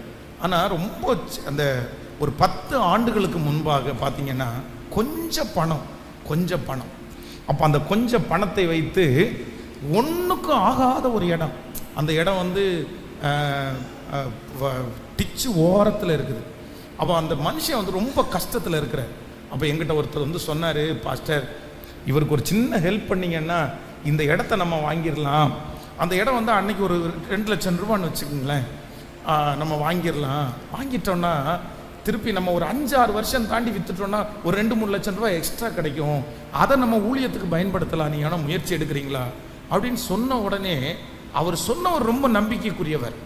அந்த இடத்தை வைத்திருக்கிற நபரும் வந்து என்கிட்ட வந்து ரொம்ப ப்ளீஸ் பண்ணி, சார் இந்த டைமில் எனக்கு நீங்கள் உதவி செஞ்சீங்கன்னா எனக்கு ரொம்ப பெருசாக இருக்கும் சார் அப்படின்னு சொன்ன உடனே, சரி பிரதர் நான் அதை செஞ்சிடறேன் அப்படின்னு சொல்லி, அன்றைக்கு அவ்வளோ சிரமம், அவ்வளோ சூழ்நிலைகள், ஆனால் அதை பண்ணி இதை பண்ணி காசை வந்து கையில் கொடுத்தா அந்த மனுஷன் அப்படியே குறுக்க திரும்பிட்டு ஒரு வாரம் தாண்டி, நான் வந்து எழுதி தர மாட்டேன், நான் வந்து எல்லாம் உங்களுக்கு கொடுக்க மாட்டேன். அப்படி ஏன் இப்படி சொல்கிறீங்கன்னு கேட்டால், எனக்கு இன்னும் 2-3 லட்சம் எக்ஸ்ட்ரா தந்தால் தான் நான் பண்ண முடியும், இந்த பணத்துக்கெல்லாம் கொடுக்க முடியாது, எங்கள் சொந்தக்காரங்க எல்லாம் என்ன திட்டுறாங்க, சுற்றி இருக்கிறவங்க எல்லாம் என்ன திட்டுறாங்க. சரி பரவாயில்ல பிரதர், நீ தரவே வேண்டாம், நீங்கள் கொடுத்த பணத்தை திரும்பி கொடுக்கலான்னு பார்த்தா, இல்லை நான் அதை செலவு பண்ணிட்டேன், நான் எப்படி அதை திரும்பி கொடுப்பேன் அப்படின்னா, எனக்கு ஒரு 3 வருஷம் டைம் கொடுங்க, 5 வருஷம் டைம் கொடுங்க. என்னை ஏற்பாடு பண்ணி விட்ட அந்த நபர் வந்து இந்த சமுதாயத்தில் ரொம்ப முக்கியமான நபர். அவர் என்ன சொன்னார் அப்படின்னு சொன்னால், பாஸ்டர் இவனை இப்படியே விட்டால் வலிக்காகாது, இவனை எந்த விதத்தில் எடுக்கணுமோ அந்த விதத்தில் தான் எடுக்கணும், ஆடுற மாட்டை ஆடித்தான் கறக்கணும், பாடுற மாட்டை பாடி தான் கறக்கணும், நான் பார்த்துக்கிறேன் அப்படின்னாரு. நான் சொன்னேன், எதுவுமே செய்யாதீங்க பிரதர், எதுவுமே செய்யாதீங்க பிரதர். எத்தனையோ பேசி பார்த்ததுக்கு அப்புறம் கூட நான் சொன்னேன், இது ஆசீர்வாதமாக இருக்காது பிரதர், உங்களுக்கு இது நல்லா இருக்காது. ஏன்னா ஒரு மனுஷனை கசக்கி பிழிஞ்சு நீங்க அந்த பணத்தை வாங்கி ஆசீர்வாதமாகவே இருக்க முடியாது. எத்தனையோ சொன்னதுக்கு அப்புறம் கூட அந்த மனுஷன் பணத்தையும் கொடுக்கல, அந்த காரியத்தையும் செய்யலை. அதற்கு பிறகு என்ன பண்ண வேண்டியதாயிடுச்சு அப்படின்னா, அந்த மனுஷன் கேட்டது மாதிரியே எக்ஸ்ட்ரா கொடுத்து தான் அந்த காரியத்தை வாங்க வேண்டிய ஒரு சூழ்நிலைக்கு தள்ளப்பட்டாச்சு.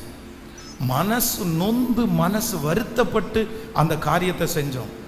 ஆனால் நான் எடுத்த ஒரு பெரிய தீர்மானம் என்ன அப்படின்னு சொன்னால், எனக்கு அதனால் நஷ்டம் வந்தால் கூட பரவாயில்ல, அதனால் நான் கஷ்டப்பட்டால் கூட பரவாயில்ல, ஆனால் என்ன செய்ய மாட்டேன் அப்படின்னா, அந்த மனுஷனை பழி வாங்கணுன்ற ஒரு விஷயத்தில் நான் காலடி எடுத்து வைக்க மாட்டேன் என்று ஒரு தீர்மானம் எடுத்தேன்.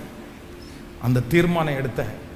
நான் நம்புகிறேன் கர்த்தர் கைவிடவே இல்லை, கர்த்தர் கைவிடவே இல்லை. ஆண்டவருடைய பிள்ளைகளே, இன்னைக்கு இந்த உலகம் வந்து சில நேரத்தில் நமக்குள்ள எழும்புற அந்த டெம்டேஷன்ஸ் வந்து ஏமாந்துட்டோன்னு தெரிஞ்சிட்டாலே நம்மளால சமாதானமாக இருக்க முடியாது. அவ்வளோ கோபம் வரும், அவ்வளோ கோபம் ரொம்ப உண்மையில புரியுது. அதனுடைய வருத்தம் எவ்வளோ அப்படின்னு எனக்கு தெரியும், அதனுடைய கஷ்டம் எவ்வளோ. நிறைய பேருடைய வாழ்க்கையில் தூக்கமே போயிடுச்சு, நிறைய பேருக்கு சாப்பாடே போயிடுச்சு, நிறைய பேருக்கு அதனால பெரிய ப்ரெஷர் உண்டாயிருச்சு. நான் இப்படி ஏமாத்துட்டேனே பாஸ்டர், நான் இப்படி ஏமாத்தி என்னமாவது ஒன்று பண்ணணும் பாஸ்டர், அவனை என்னமாவது பண்ணணும். கர்த்தர் நான் யாரையுமே சபிச்சதில்லை, ஆனால் அந்த நபரை நான் சபிக்கிறேன் அப்படின்னு கூட நீங்க சொல்லலாம். ஆனால் ஆண்டவர் இன்றைக்கு உங்களுக்கு தெளிவாய் பேசுகிறார், பழி வாங்குதல் உங்களுக்குரியது அல்ல. ஆமேன் சொல்லுங்கள். என்னை ஏமாத்தினவங்களை நான் பழி வாங்கணும்னு நினைக்கிறத விட, என்னை ஏமாத்தினவங்க மத்தியில் என்னை உயர்த்துகிற கர்த்தர் என்னோடு கூட இருந்து என்னை ஆசீர்வதிப்பார் என்று நான் காலடி எடுத்து வைக்கும்போது, என் சத்துருக்களுக்கு முன்பாக எனக்கு ஒரு பந்தியை ஆயத்தப்படுத்தி என் தலையை எண்ணெயினால் அபிஷேகம் பண்ணுகிற கர்த்தர் கரங்களை முழு பலத்தோட தட்டி, முழு பலத்தோட தட்டி, கர்த்தர் நல்லவர், கர்த்தர் நல்லவர், கர்த்தர் நல்லவர், எனக்கு குறித்ததை நிறைவேற்றி முடிப்பவர் நீரே ஐயா நீரே, எனக்காக யாவையும் செய்து முடிப்பவர் நீரே ஐயா நீரே, எனக்கு குறித்ததை நிறைவேற்றி முடிப்பவர் நீரே ஐயா நீரே, எனக்காக யாவையும் செய்து முடிப்பவர் நீரே ஐயா நீரே. அப்பா உமக்கு ஸ்தோத்திரம்,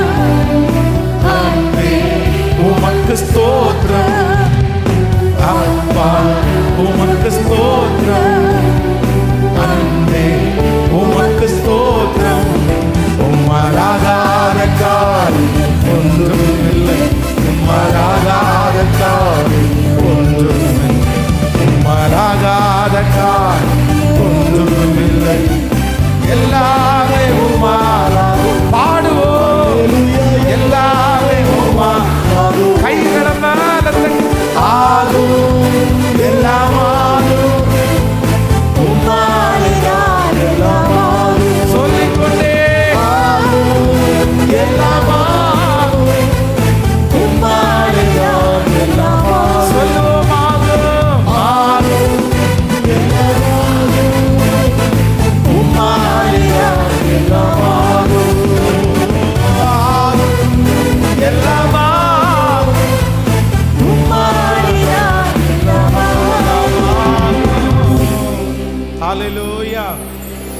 நிறைய பேருடைய வாழ்க்கையில இந்த திருமண வாழ்க்கையில ஏமாந்து போறாங்க பாருங்களேன். அப்படின்னா பொண்ணை குறித்து ரொம்ப பெருமையா சொல்லி பெரிய கற்பனையோட கல்யாணம் பண்ணுனா அவங்க சொன்னது ஒண்ணுமே அங்க இருக்காது. அதே போல பையனை குறித்து பெரிய கற்பனையோட சொல்லி கல்யாணம் பண்ணி முடிச்சா அவங்க சொன்னது ஒண்ணுமே இருக்காது. இந்த இந்த மனத்தாங்க இருக்கு பாருங்களா. இன்னைக்கு இருக்கிற பிள்ளைங்க, இன்னைக்கு இருக்கிற பசங்க இப்படி கல்யாணம் பண்ணிட்டோம் ஆனா இப்படி ஏமாத்திட்டாங்கன்னு சொன்னா, வேண்டாம் எனக்கு இவ, வேண்டாம் எனக்கு இவன் அப்படின்னு துரத்தி விடுகிற, இல்லைன்னா வேண்டான்னு சொல்ற நிறைய பேர் இருக்கிறாங்க. ஆனா அவங்க எல்லாருக்கும் யாருடைய வாழ்க்கை ஒரு பெரிய எக்ஸாம்பிள் அப்படின்னா, யாக்கோபுனுடைய வாழ்க்கை ஒரு பெரிய எக்ஸாம்பிள். அவருடைய மாமனார் அவனுக்கு கல்யாணம் பண்ணி வைக்கும்போது எப்படி கல்யாணம் பண்ணி வைக்கிறாருன்னா, ஏமாத்தி கல்யாணம் பண்ணிக்கிறாரு. அதுவும் எத்தனை வருஷத்தினுடைய கற்பனையில மண்ணு போட்டாரு தெரியுமா? 7 years, 7 வருஷம். நீ கொஞ்சம் நினைச்சு பாருங்க, 7 வருஷம் ஒரு சம்பளத்தை கூட வாங்காம ஒரு பொண்ணை கல்யாணம் பண்ணணும்னு நினைச்சிட்டு கற்பனை மேல கற்பனை. அந்த பொண்ணை குறித்து யோசிச்சு, இந்த பொண்ணை தான் எனக்கு கிடைக்கணும், இந்த பொண்ணுக்காக 7 வருஷம் வேலை செய்யறது தப்பு இல்லைன்னு சொல்லி தன்னுடைய அந்த 7 வருஷமும் அவனுக்கு எப்படி இருந்துச்சாமா? 7 நாள் மாதிரி இருந்துச்சாமா. எந்த அளவுக்கு அந்த பிள்ளைய நேசிருப்பான் பாருங்களேன். அவ்வளோதான். இன்னைக்கு நைட்டு கல்யாணம், நமக்கு 7 வருஷம் நம்ம பாடுபட்டதுக்கு இன்னைக்கு நம்ம அந்த பிள்ளைய கல்யாணம் பண்ண போறோம்னு சொல்லி ராத்திரியில கல்யாணம் முடிச்சு காலையில பார்த்தா அவங்க மாமனார் தான் நினைச்ச, தான் நேசித்த, தான் 7 வருஷம் பாடுபட்ட அந்த பொண்ணை மாத்தி அவனுக்கு வேண்டான்னு சொன்ன, அவனுக்கு பிடிக்காத இன்னொரு பொண்ணை கொண்டு போய் நிக்க வைக்கும்போது எப்படி இருக்கும் நினைச்சு பாருங்க, எப்படி இருக்கும். ஆனா வேதம் சொல்லுது, லேயாள் அற்பமாய் எண்ணப்பட்டாள். அதனால கர்த்தருடைய கண்கள் யார் மேல வந்துச்சு அப்படின்னா, லேயாள் மேல வந்துருச்சு. யாக்கோபுக்கு நெடுநாள் குழந்தை இல்லை அப்படின்ற அந்த பாக்கியத்தை கொடுத்தது யார் அப்படின்னா, லேயாள் தாங்க கொடுத்தாங்க. அவனிடத்திலிருந்து பிறந்த பிள்ளைகளிலே ரூபன் தாங்க முதல் தரமானவனாக இருந்தான். அவங்களிடத்திலிருந்து பிறந்த பிள்ளைகளை கர்த்தர் ஆசீர்வதித்தார். அப்போ இன்றைக்கு யாரோ ஒருத்தர் இருக்கலாம், ஏதோ ஒரு வாலிப தம்பி இருக்கலாம், தங்கச்சி இருக்கலாம், என்ன ஏமாத்தி கல்யாணம் பண்ணிட்டாங்க பாஸ்டர், என் மனைவியினுடைய கேரக்டர் நான் நினைக்கிறது மாதிரி இல்லை, என்னுடைய கணவனாருடைய கேரக்டர் என்ன நினைக்கிற மாதிரி இல்லை, என் மருமகளை குறித்து சொன்னது வேற மாதிரி சொன்னாங்க ஆனால் வேற மாதிரி இருக்கா, என் மகனை குறித்து என் மருமகனை குறித்து சொன்னது வேற மாதிரி சொன்னாங்க ஆனால் இப்போ வேற மாதிரி இருக்கா. யாரோ ஒருத்தர் இந்த இடத்துல இந்த சத்தத்தை கேட்கிறவர்கள் நினைச்சிட்டே இருக்கலாம். ஆனால் நான் நம்புறேன், கர்த்தர் உங்களுக்கு ஒன்றை கொடுத்துருக்கிறார் அப்படின்னு சொன்னா அவருடைய சித்தம் இல்லாமல் உங்க கையில வந்திருக்காரு. நீங்க நினைச்ச கேரக்டர் அவங்களுக்குள்ள இல்லை அப்படின்னா, நீங்க நினைச்ச கேரக்டரை அவங்களுக்குள்ள கொண்டு வருவதற்கு கர்த்தர் உங்களை ஒரு கருவியாய் பயன்படுத்த வல்லவராய் இருக்கிறார். கண்டிப்பா மாறும். அந்த சூழ்நிலையை கர்த்தர் மாற்றுகிறதுக்கு வல்லமை. அந்த மருமகளை கர்த்தர் மாற்றுவார், அந்த மருமகனை கர்த்தர் மாற்றுவார், அந்த பிள்ளையை கர்த்தர் மாற்றுவார், அந்த பையனை கர்த்தர் மாற்றுவார். நான் நம்புகிறேன், கர்த்தருடைய சமூகத்திற்கு முன்பாக உடன்படிக்கை பண்ணுவீர்களே ஆனால், வேத வசனத்துல உடன்படிக்கை பண்ணுவீர்களே ஆனால், நீங்க சொல்லுங்க, ஆண்டவரே இது உங்க சமூகத்துல வச்ச உடன்படிக்கை, இது கண்டிப்பா மாறக்கூடாது. நீங்க எனக்கு ஏற்ற மனைவியாக, எனக்கு ஏற்ற கணவனாக மாற்றி தருவதற்கு தேவனால் முடியும், தேவனால் முடியும். பாருங்க, கல்யாணம் பண்ணி பிடிக்காம வாழ்ற பிடிக்காத ஒரு மனைவியோட, பிடிக்காத ஒரு கணவனாரோட எப்படி வாழ முடியும்? எப்படி வாழ முடியும்? ஆனால் நீ ஒரு தீர்மானம் எடுங்க. நம்ம என்ன பண்ணணும்னா, எனக்கு பிடிக்கணும். சிலர்லாம் விளையாட்டா சொல்றாங்களா என்னன்னு தெரியல, முதல்ல கல்யாணம் பண்ணி வச்சு அந்த பாஸ்டரை கூப்பிடுங்கடா, கல்யாணம் பண்ணி அந்த பொண்ணை பார்த்த புரோக்கர் எங்கடா இருக்கிறான், பிடிங்கடா அவனை பார்க்கணுண்டா அப்படின்னு சொல்றவங்க நிறைய பேர் இருக்காங்க. ஏன்னா அந்த வெறுப்புல, இந்த கோபத்துல, இல்லை இந்த குடும்ப வாழ்க்கையில சில நேரத்தில் மேடு பள்ளங்கள் இருக்கும். ஆனா உங்களுக்குன்னு ஒருத்தரை கர்த்தர் கொடுப்பாரே, ஆனால் நீங்க சோர்ந்தே போகாதீங்க, மனசை தளரவே விடாதீங்க. கர்த்தர் அவரை மாற்றுவார், கர்த்தர் அவர்களை மாற்றுவார். ஆண்டவரால் மாற்ற முடியாத கடினமான இருதயம் என்று ஒன்று இல்லை, அவரால் நிச்சயமாக மாற்ற முடியும். ஸோ நம்பர் 2, இரண்டாவதாக என்னுடைய ஏமாற்றத்தை நான் எப்படி கையாளணும் அப்படின்னு சொன்னா, நான் ஏமாறும் போது நான் யாரால ஏமாற்றப்பட்டேனோ அவர்களை பழி வாங்கணுன்ற அந்த காரியத்தில் நான் ஈடுபடுறதில்லை. ஆனால் அவங்க முன்னாடி நான் வாழ்ந்து காமிக்கணும்னு தான் கர்த்தர் என்னை கிருபையாய் நடத்துகிறவர். கைகளை அசைத்து ஒரு ஹல்லேலூயா சொல்ல. ஆமென். எத்தனை பேருக்கு புரிஞ்சிருச்சு? நம்பர் 1, முதலாவதாக கர்த்தர் வாக்கு கொடுக்கிறாரு, ஏமாந்த இடத்துலையே இருந்துடாதீங்க. ஏமாந்த இடத்துலையே இருந்துடாதீங்க. ஒரு இடத்துல நீங்கள் ஏமாந்தாலும் கர்த்தர் உங்களுக்காக 10 வாசலை திறக்கிறதுக்கு வல்லவராயிருக்கிறார். ஒரு வழி அடைந்தாலும் எனக்காக 7 வழியை கர்த்தர் திறக்கிறதற்கு வல்லவராயிருக்கிறார். நம்பர் 2, ஏமாந்தவர்களுக்கு ஆண்டவர் கொடுக்கிற 2வது ஆலோசனை என்ன அப்படின்னா, நீ யாரால் ஏமாந்தியோ, நீ யாரால் ஏமாற்றப்பட்டாயோ, அந்த ஜனங்களை, அந்த மனிதர்களை பழி வாங்குறதுக்கு நீங்க ஆரம்பிக்கவே வேண்டாம். அதற்கு மாறாக கர்த்தரிடத்தில் திரும்புங்கள். ஆண்டவர் உங்களை நிச்சயம் அவர்களுக்கு முன்பாக கர்த்தர் மேன்மைப்படுத்துவார். தீர்மானம் எடுக்கிறீங்களா? நீ எவ்வளவு பெரிய காரியம் வந்தாலும் இன்னைக்கு நீங்க உன மனசுல முயற்சி எடுங்க. ஆனால் யாரோ ஒருத்தரிடத்துல ஆண்டவர் தெளிவா பேசிட்டே இருக்கிறாரு. யாரோ ஒருத்தரிடத்துல தெளிவா பேசிட்டே இருக்கிறாரு. கர்த்தர் நல்லவர், கர்த்தர் நல்லவர். பழி வாங்குறதுல எனக்குரியது அல்ல. சொல்லுங்க பார்க்கலாம், எல்லாரும் கையை உயர்த்தி சொல்லுங்களேன். பழி வாங்குறதுல எனக்குரியது அல்ல. சொல்லுங்க, மனசார சொல்லுங்க. ஆண்டவரே, நீங்க இன்னைக்கு மன்னிங்க, ஆண்டவர் இன்னைக்கு அற்புதம் செய்வார். நீங்க இன்னைக்கு அந்த எண்ணத்தை விட்டு வெளியே வாங்க, இன்னைக்கு கர்த்தர் அற்புதம் செய்வார். என்ன செஞ்சாலும் நான் பழி வாங்க மாட்டேன் ஆண்டவரே. அவங்க நல்லா இருக்கட்டும் ஆண்டவரே. நன்றி அப்பா, நன்றி அப்பா, நன்றி அப்பா. ஹல்லேலூயா. நம்பர் 3, மூன்றாவதாக இந்த ஏமாற்றத்தை எப்படி கையாளணும் அப்படின்னா, வாசிக்கலாமா? ஒரு வசனத்தை நம்ம வாசிக்கலாம். ஸ்தோத்திரம். 2 சாமுவேலின் புஸ்தகம், சாரி, நீங்கள் 2 சாமுவேல் 18ஆம் அதிகாரத்தினுடைய 12வது வசனத்திலிருந்து வாசிக்க போகிறோம். 2 சாமுவேல் 18ஆம் அதிகாரம் 12வது வசனத்திலிருந்து. அந்த மனுஷன் யோவாவை நோக்கி, என் கைகளில் 1000 வெள்ளிக்காசை நிறுத்து கொடுக்கப்பட்டாலும் நான் ராஜாவினுடைய குமாரன் மேல் என் கையை நீட்ட மாட்டேன். பிள்ளையாண்டானாகிய அப்சலோமை நீங்கள் அவரவர் காப்பாற்றுங்கள் என்று ராஜா உமக்கும் அபிசாய்க்கும் ஈத்தாய்க்கும் எங்கள் காதுகள் கேட்க கட்டளையிட்டாரே.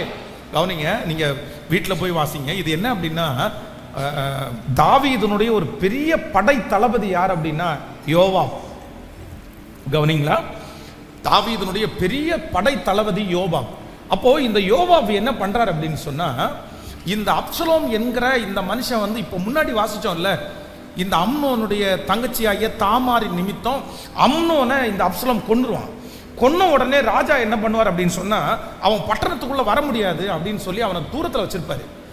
இந்த தூரத்தில் இருக்கிற இந்த அப்சலோமை ராஜாவுடைய படை தளபதியாகிய யோவாப் என்ன பண்ணுவார் அப்படின்னா, ராஜாவுக்கு முன்னாடி ஒரு அம்மாவை செட் பண்ணி ஒரு நாடகத்தை போட்டு, அந்த அம்மாவனுடைய பிள்ளை வெளியே இருக்கிற மாதிரி நடிச்சு, உடனே ராஜா ஏன் இப்படி பண்றீங்கன்னு கேட்ட உடனே ரொம்ப அழகா அதை நாடகம்னு தெரியாம ராஜாவுடைய பிள்ளைய உள்ள கொண்டு வருவதற்கு முயற்சி எடுத்து இந்த யோவாப் அப்சலோமை திரும்ப ராஜ்யத்துக்குள்ள கொண்டு வந்துட்டாரு, எருசலேமுக்குள்ள கொண்டு வந்துட்டாரு.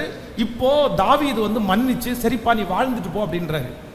ஆனா இந்த யோவாப் இந்த அப்சலோமை உள்ள கொண்டு வர்றதுக்கு ஒரு காரணம் இருக்குது. இவனுக்கு என்ன ஆசை வந்துச்சு அப்படின்னா, தாவீதோட படை தளபதியா இருந்து தாவீதை அந்த இடத்தை விட்டு தூக்கிட்டு இவனை அந்த அப்சலோம் அந்த இடத்துல கொண்டு வந்து முழு ஆளுகையும் இவன் பண்ணணும்னு நினைச்சு இந்த ட்ரிக்கான வேலையை செய்யறாரு. இது யாருக்குமே தெரியல. இப்போ அப்சலோமை உள்ள கொண்டு வந்து அப்சலோமை தன்னுடைய கைக்குள்ள வச்சு மோட்டிவேட் பண்ணலான்னு நினைச்சா, அப்சலோம் ரொம்ப அரகண்டான ஒரு ஆள். அப்படின்னா எடுத்தன் கவுத்தன் அந்த ரவுடித்தனம் எல்லாமே அப்சலோமுக்குள்ள இருக்கும். போடா அப்படின்னு சொல்ற ஒரு ஆள்னு வச்சுங்களேன். இந்த யோவாப் ஒரு காரியத்தை சொல்றாரு, நீ வா அப்படின்னு கூப்பிடுறாரு. நான்லாம் வர முடியாது. உடனே இவன் சொல்றான், நான் ஒன்னும் அவ்வளோ பெரிய பிரச்சனை இருந்து உள்ள கொண்டு வந்தவன் நான், என் வார்த்தையை நீ கீழ்ப்படிய மாட்டேன்னு கேட்டா, உன் வார்த்தையெல்லாம் கீழ்ப்படிய முடியாதியா? உடனே இந்த அப்சலோம் மேல இந்த யோவாவுக்கு ரொம்ப கோபம் வருது. நான் கொண்டு வந்தவன், அவங்க அப்பா கோபத்தை தணிச்சு நான் இந்த இடத்துக்கு எடுத்துட்டு வந்தா நீ எனக்கே விரோதமா பேசுறியா? உன்னை முடிச்சு கட்டுவேன்னு பிளான் பண்ணி இப்ப அப்சலோமுக்கும் தாவீதுக்கும் ஒரு பெரிய யுத்தம் நடக்கும்போது தாவீது என்ன சொல்றாரு அப்படின்னு சொன்னா, எப்பா யுத்தம் நடக்கும்போது என் மகனை மட்டும் கொஞ்சம் பத்திரமா பார்த்துக்குங்கப்பா, அவனை கொன்றாதீங்கப்பா, அவன் மேல எதுவுமே படாம பார்த்துக்குங்கம்மான்னு சொல்றாரு. ஆனா இவனுடைய டார்கெட் என்ன அப்படின்னு சொன்னா, அப்சலோம் அழிச்சிடணும். இப்ப அப்சலோமுக்கு முடி நிறைய இருக்கும். இந்த யுத்தம் குதிரையில, இவன் குதிரையில யுத்தம் பண்ணிட்டே இருக்கிறான். யுத்தம் பண்ணிட்டே இருக்கும்போது ஒரு கர்வாலி மரம் வந்து மேல வந்து இவனுடைய தலைக்கு மேல ஒரு கர்வாலி மரத்தினுடைய ஒரு கொப்பு வந்து சாஞ்சிருக்குது. இவன் வந்து குதிரையில வேகமாய் போய்கொண்டிருக்கும் போது இவனுடைய முடி பறக்குது பாருங்களேன். இந்த முடி பறந்து கரெக்டா அந்த கர்வாலி மரத்தினுடைய அந்த கிளையில வந்து சுத்திருச்சு. இப்போ குதிரை முன்னாடி போயிருச்சு. அப்சலோம் வந்து தன்னுடைய முடி மாட்டி அவ தொங்கிட்டு இருக்கிறான். அப்போ ஒருத்தன் வந்து சொல்றான், இந்த மாதிரி ராஜாவுடைய குமாரனுடைய அப்சலோமை பார்த்தேன், கர்வாலி மரத்துல தொங்கிட்டு இருக்காருன்னு சொன்ன உடனே யோவாப் அடுத்த வார்த்தை சொல்றாரு, ஏப்பா அவன் அங்கே ஒரே குத்தி போட வேண்டியதானே, கொன்ற வேண்டியதானே, எதுக்கு விட்டுட்டு வந்த? அதுக்கு தான் அந்த மனுஷன் யோவா பார்த்து சொல்றாரு, எனக்கு என் கையிலே 1000 வெள்ளிக்காசுகளை நிறுத்து கொடுத்தா கூட ராஜாவுடைய மகன் மேல நான் என்ன பண்ண மாட்டேன். அது சொன்னது மட்டும் இல்ல, ராஜா உங்கள்கிட்ட 3 பேர்ட்ட தானே சொல்லியிருக்கிறாரு பிள்ளைய பத்திரமா பார்த்துக்குங்கன்னு, நீங்க அவரை கொல்றதுக்கு எப்படி சொல்லலாம்? ஆனா இந்த யோவாப் எதையுமே காதுல வாங்கல. தன்னுடைய மகனாகிய அப்சலோமை அந்த இடத்துல அந்த கர்வாலி மரத்திலிருந்து அவனுடைய அந்த முடியை வெட்டி கீழே போட்டு, வேதம் சொல்லுகிறது ஆட்கள் எல்லாம் சேர்ந்து அடின்னு அடிச்சு அவனை அந்த இடத்துல கொன்னுட்டாங்க. ராஜாவுடைய மகனாகிய அப்சலோம் செத்தான். யுத்தம் நின்றுச்சு அப்படின்ற செய்தியை ராஜாவுக்கு கேட்ட உடனே ராஜா ஃபர்ஸ்ட் வார்த்தை என்ன கேட்டார் அப்படின்னா, என் மகனாகிய அப்சலோம் சுகமா இருக்கானா? சுகமா இருக்கு, இந்த வார்த்தையை தான் கேட்டார். அதுலயும் ஒரு ஆள் செட் பண்ணிருந்தான், நீ ஃபர்ஸ்ட் போனவன் யுத்தத்துல ஜெயம் நமக்குன்னு மட்டும் சொல்லு, அடுத்து போறவன் அப்சலோம் செத்தான் அப்படின்னு சொல்லு அப்படின்னு அவ்வளோ அழகா யோவாப் தந்திரமா செஞ்சு முடிச்சிட்டான். ஆனா தாவீதுக்கு ரொம்ப துணையா இருந்தவன் யார் தான்? இந்த யோவாப். அவனுடைய படை தளபதி இந்த யோவாப். ஆனா எல்லாத்தையும் இந்த தாவீது என்ன பண்ணானா, என் மகனை நீ கொண்டல்ல பாரு, உனக்கு என்ன பண்றேன் பாரு. அந்த நேரத்தில் தாவீது யோவாவுக்கு விரோதமாய் என்ன வேணாலும் செஞ்சிருக்கலாம். ஆனா என்ன பண்ணார் அப்படின்னா, தன்னுடைய மனசுலேயே வச்சிருந்து இப்போ ஒரு முடிவு எடுத்துட்டாரு, இனி யோவாப்பை நான் என்ன பண்ணக்கூடாது அப்படின்னா நம்ப கூடாது. அவ்வளோதான். தன்னுடைய மகனாகிய அப்சலோமை என்றைக்கு யோவாப் கொன்னானோ அதற்கு பிறகு ராஜா வந்து தனக்கு எவ்வளவு யோவாப் உதவியா இருந்தாலும் அவன் பேர்ல என்ன பண்ணிட்டான் அப்படின்னா ஒரு புள்ளியை வச்சுட்டான். இவருடைய ராஜ்யபாரம் முடிஞ்சு சாலோமன் ராஜ்யபாரம் பண்ணுகிற வர்ற காலத்தில் ஒரு வசனம், நீங்க 2 ராஜாக்கள் 2ஆம் அதிகாரம் 5வது வசனத்தை வாசிக்கலாம். 2 ராஜாக்கள் 2ஆம் அதிகாரம் 5வது வசனம். 2 ராஜாக்கள் 2ஆம் அதிகாரத்தினுடைய 2ஆம் அதிகாரம் 5வது வசனத்தை வாசிக்கலாமா? 2ஆம் அதிகாரம் 5வது வசனம். எரிகோவில் இருந்து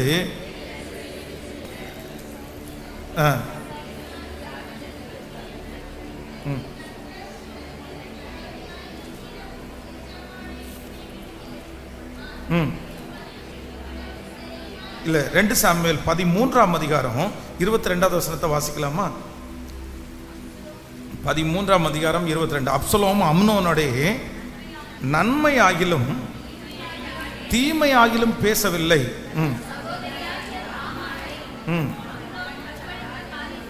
கற்பழித்த காரியத்தின் நிமித்தம் அப்சலோம் அவனை பகைத்தான். அடுத்த வசனத்தை கூட வாசிக்கலாம். 2 வருஷம் சென்ற பின்பு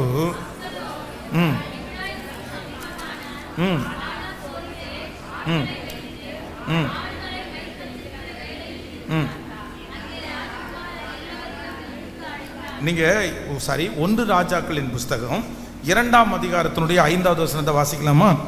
1 ராஜாக்களின் புஸ்தகம் 2ஆம் அதிகாரம் 5வது வசனம். செரியாவின் குமாரனாகிய யோவாப் இஸ்ரவேலின் 2 சேனாதிபதிகளாகிய நேரின் குமாரன் அப்னேயருக்கும் ஏத்தேரின் குமாரன் அமசாவுக்கும் செய்த காரியத்தினால் எனக்கு செய்த குற்றத்தை நீ அறிந்திருக்கிறாயே.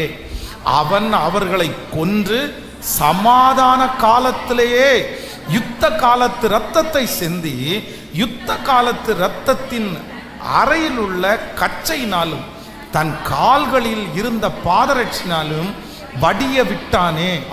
ஆகையால் உன் யுக்தியின்படியே நீ செய்து அவனுடைய தலைமயிர் சமாதானமாய் பாதாளத்தில் இறங்க வெட்டாதிரு. நல்லா கவனிங்க, இது உங்களுக்கு நிறைய பேருக்கு இப்படி வாசிக்கும் போது உங்களுக்கு புரியாது. இப்ப இதுல என்ன நடக்குது அப்படின்னு சொன்னா, யோவாவை குறித்து தாவீது அவனுடைய மகனாகிய சாலோமனுக்கு ஒன்னு சொல்றாரு. உங்களுக்கு புரிஞ்சுன்னு நினைக்கிறேன். கையை உயர்த்தி ஒரு அல்லேலூயா சொல்லுங்க. நான் சொல்ல வர சப்ஜெக்ட் உங்களுக்கு புரிஞ்சிச்சு இல்ல? அப்படின்னா யோவாப் அப்படின்றது யார் அப்படின்னா தாவீதுனுடைய படைத்தளபதி. இந்த யோவாப் வந்து ராஜாவினுடைய மகனாகிய அப்சலோம் அவருக்கு விரோதமாக எழும்பும் போது யோவாவை பார்த்து சொல்றாரு, என் பிள்ளையை மட்டும் பத்திரமா பார்த்துக்குங்கன்னு சொல்றாரு. ஆனா இந்த யோவா வந்து அப்சலோம் மேல் இருந்த அந்த கசப்புனால அப்சலோமை கொண்டு போட்டுறான். இப்ப தாவீதின் இடத்துல அதுக்கும் ஒரு ஆக்ஷன் போட்டு, உங்க பிள்ளை இப்படி செத்துச்சு, நான் என்ன பண்ண முடியும், நீ எப்படி துக்கமா இருக்கலாம்? தாவீது தன்னுடைய மகனுக்காக அழுறாரு. அப்சலோமே என் மகனே என் மகனேன்னு அழுறாரு. அப்ப யோவா பத்தி என்ன சொல்றாரு அப்படின்னா, நீங்க என்ன நினைச்சிட்டு இருக்கீங்க, உங்க பிள்ளைக்காக இப்ப அழலாமா? நீ அழக்கூடாது. ஏன் அப்படின்னா யுத்தம் வந்து உங்க பிள்ளைக்கும் நம்ம ஜனத்துக்கும் நடந்திருக்குது. இப்ப நம்ம ஜனம் உங்களுக்காக தான் போரிட்டு இருக்காங்க. நீங்க இப்போ உன் பிள்ளைக்காக அழுதீங்கன்னா நம்ம ஜனம் உங்களை தப்பா நினைக்கும்னு சொல்லி தாவீத ஒழுங்கா அளவுட விடாதது யாரு சொல்லுங்க? அவ்வளவு தந்திரசாலி, அவ்வளவு கிரிமினல். ஆனா தாவீதுக்கு ரொம்ப முக்கியமானவன் யாரு? யோவா. உரியாவனுடைய மனைவி பட்சேபாளை வந்து தனக்கு மனைவி ஆக்கி கொள்ளும் போது உரியாவனுடைய கையில அவனுடைய மரண சாஸ்திரத்தை எழுதி இவன் ஒரு சுருட்டி குடுவாங்க தெரியுமா? யார் கையில கொண்டு போய் குடுன்னு சொல்லுவார் அப்படின்னா யோவாப் கையில கொண்டு போய் குடுன்னு சொல்லுவான். இந்த யோவா பிரிச்சு படிச்சுட்டு உரியாவை இந்த யுத்தத்துல கொன்று அப்படின்னு யோவாவுக்கு ஒரு கடிதம் எழுதியிருக்கும். அந்த கடிதத்தை வாசிச்சுட்டு தன்னுடைய ராஜா தப்பு பண்றாருன்னு தெரியும். ஆனா ராஜாவுக்கு உடந்தையா நின்று உரியாவை கொல்றதுக்கு சப்போர்ட் பண்ணதான் யோவாப். அவ்வளவு தாவீதுக்கு விசுவாசமா இருந்தவன் தான் யாரு? ஆனா தன்னுடைய மகனை கொன்ன உடனே இவ்வளவு நம்பிக்கை மேல வச்சிருந்தேன், நீ என்னை இப்படி ஏமாத்திட்டல, நீ எப்படி ஏமாத்திட்டல, அவனை பதவியிலிருந்து எடுக்கல, அவனை கொல்றதுக்கு ஆள் அனுப்பல, நீ போயிருன்னு சொல்லல, மனசுலேயே வச்சிருந்து தன்னுடைய மகனாகிய சாலோமன் ராஜ்யபாரத்தில் வரும்போது அவன்கிட்ட என்ன சொல்றார் அப்படின்னு சொன்னா, யோவாவை நீ தப்பு கணக்கு போடாத, அவன் எனக்கு நல்லவன் தான், அவன் இந்த ராஜ்யபாரத்தின் விரிவாக்கத்துக்கு ஒரு காரணமா இருந்தவன் தான், ஆனா அவன் ரொம்ப துரோகி, அவன் ரொம்ப மோசமானவன், எங்க அப்பா அவனை தூக்கலையே, எங்க அப்பா அவனை வச்சிருந்தாரே அப்படின்னு நினைக்காத, அவன் செஞ்ச தீமை என் மனசுக்குள்ள இருக்குது. நீ ராஜ்யபாரம் பண்ண வரும்போது ஃபர்ஸ்ட் பனிஷ்மெண்ட் யாருக்கு கொடுத்துரு அப்படின்னு சொன்னா யோவாபுக்கு கொடுத்துருன்னு சொல்லிட்டு தான் தாவீது கண்ணை மூடுறாரு. அப்போ நம்ம ரொம்ப ஞானமா இருக்கணும், ரொம்ப ஞானமா இருக்கணும். சில இடத்துல சிலர் ரொம்ப ஏமாற்றுவாங்க, நமக்கு தெரியும் பச்சையா இவங்க என்ன பண்றாங்க, ஏமாத்துறாங்கன்னு தெரியும். ஆனா தெரிஞ்சா கூட அந்த இடத்துல என்னதான் இருக்கணும்னா, ஏன் அப்படின்னா நீங்க அவங்களுக்கு அந்த இடத்துல கொடுத்த இடம் ரொம்ப பெரிய இடமா இருக்கும். அந்த இடத்தை விட்டு நீங்க புடுங்கிட்டீங்கன்னா உங்களுக்கு பெரிய நஷ்டம், பெரிய விளைவு, பெரிய ஆபத்து. ஆனா உங்க மனசுல அவங்கள நம்ப கூடாது என்கிறத நீங்க டிசைட் பண்ணிடணும். ஆனா நீங்க ரொம்ப கவனமா இருக்க வேண்டியது என்ன அப்படின்னா, அந்த இடத்திலிருந்து அவர்களை கையாளுவது. சிலர் ரொம்ப தப்பு பண்ணுவாங்க, ஏமாத்துறாங்கன்னு தெரியும், இவங்க ரொம்ப, ஆனா திரும்ப திரும்ப நம்புறது, திரும்ப திரும்ப ஏமாறுறது. ஒரு டைம் ஏமாந்த உடனே இந்த மனுஷனுடைய புத்தி இப்படின்னு உங்களுக்கு கண்டுக்க தெரியாது. ஒரு டைம் பேச்ச மாத்தின உடனே இந்த மனுஷனுடைய மோட்டிவேஷன் இதுதான் அப்படின்னு உங்களுக்கு தெரியாது.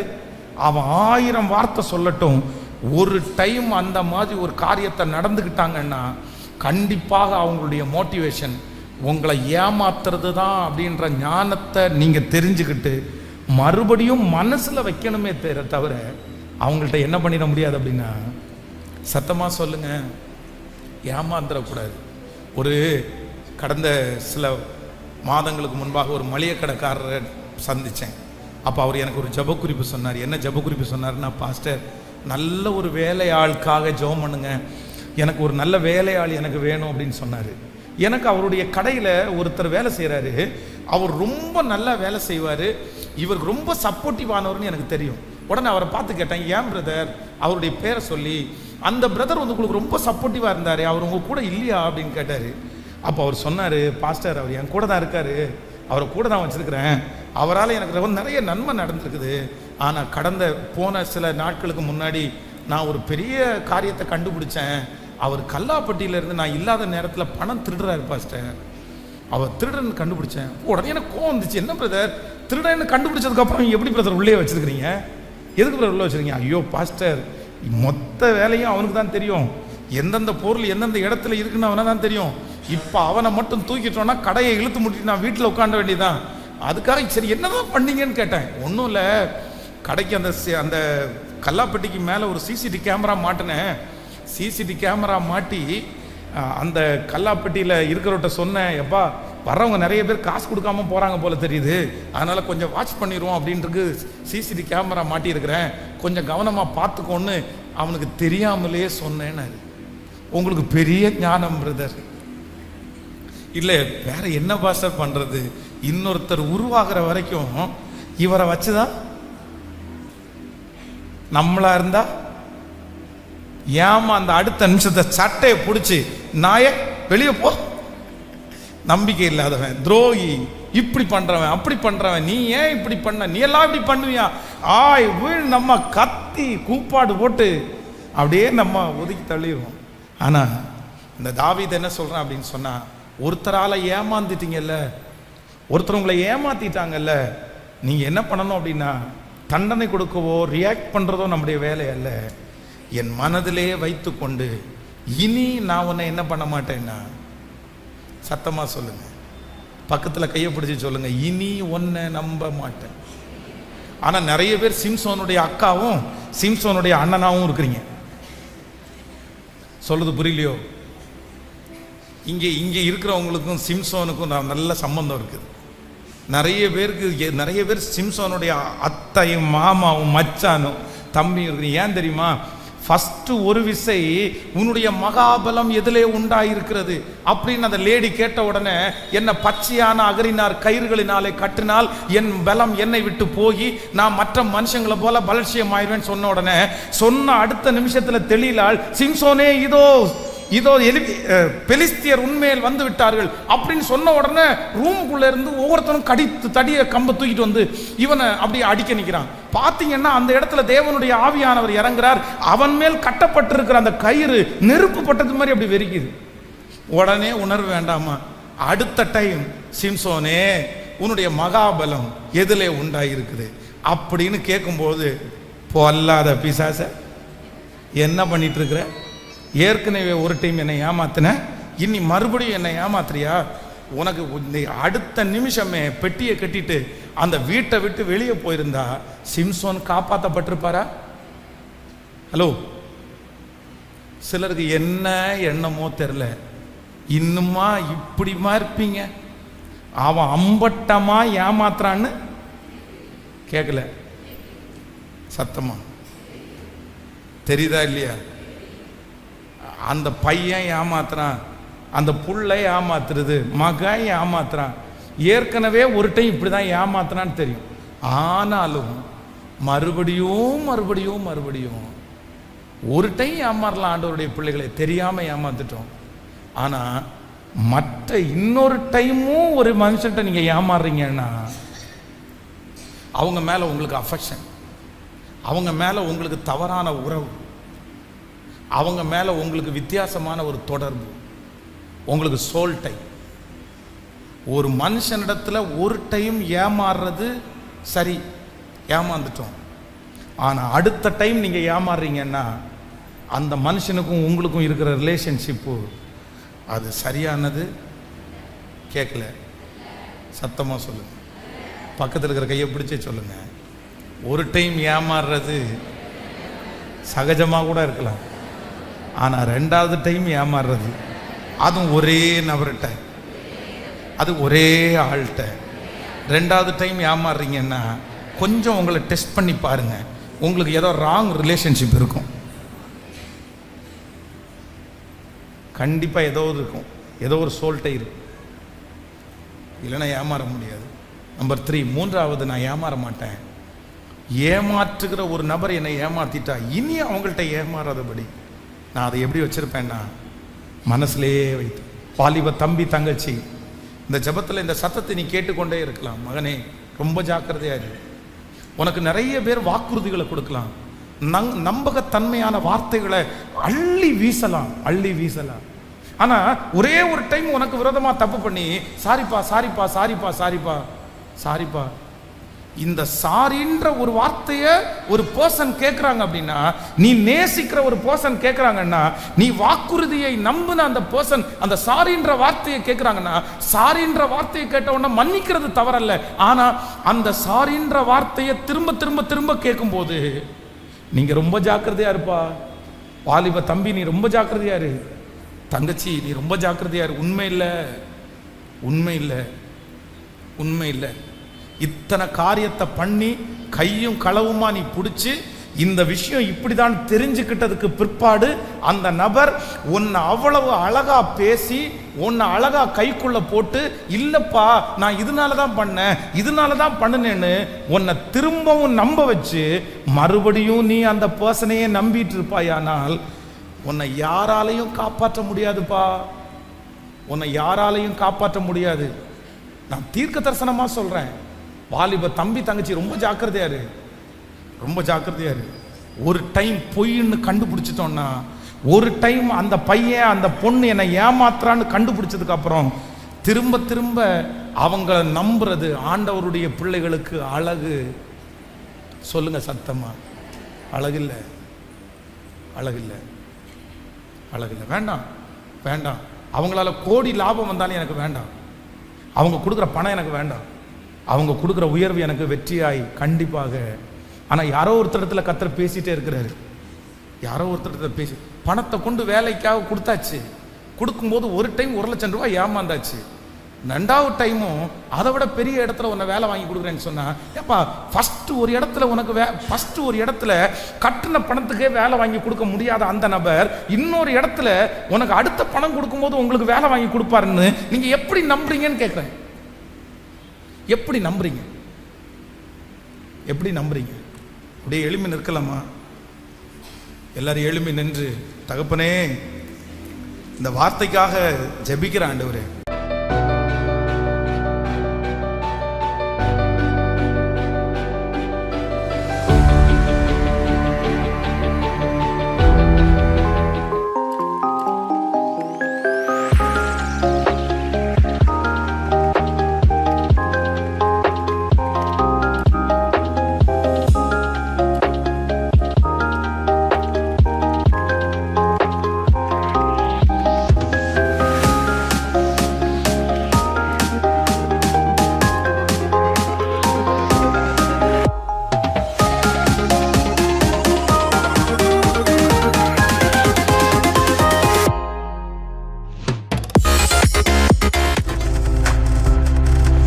நீங்கள் பார்த்துக் கொண்டிருப்பது உங்கள் ஜாய் டிவி. உங்கள் துக்கம் சந்தோஷமாய் மாறும்.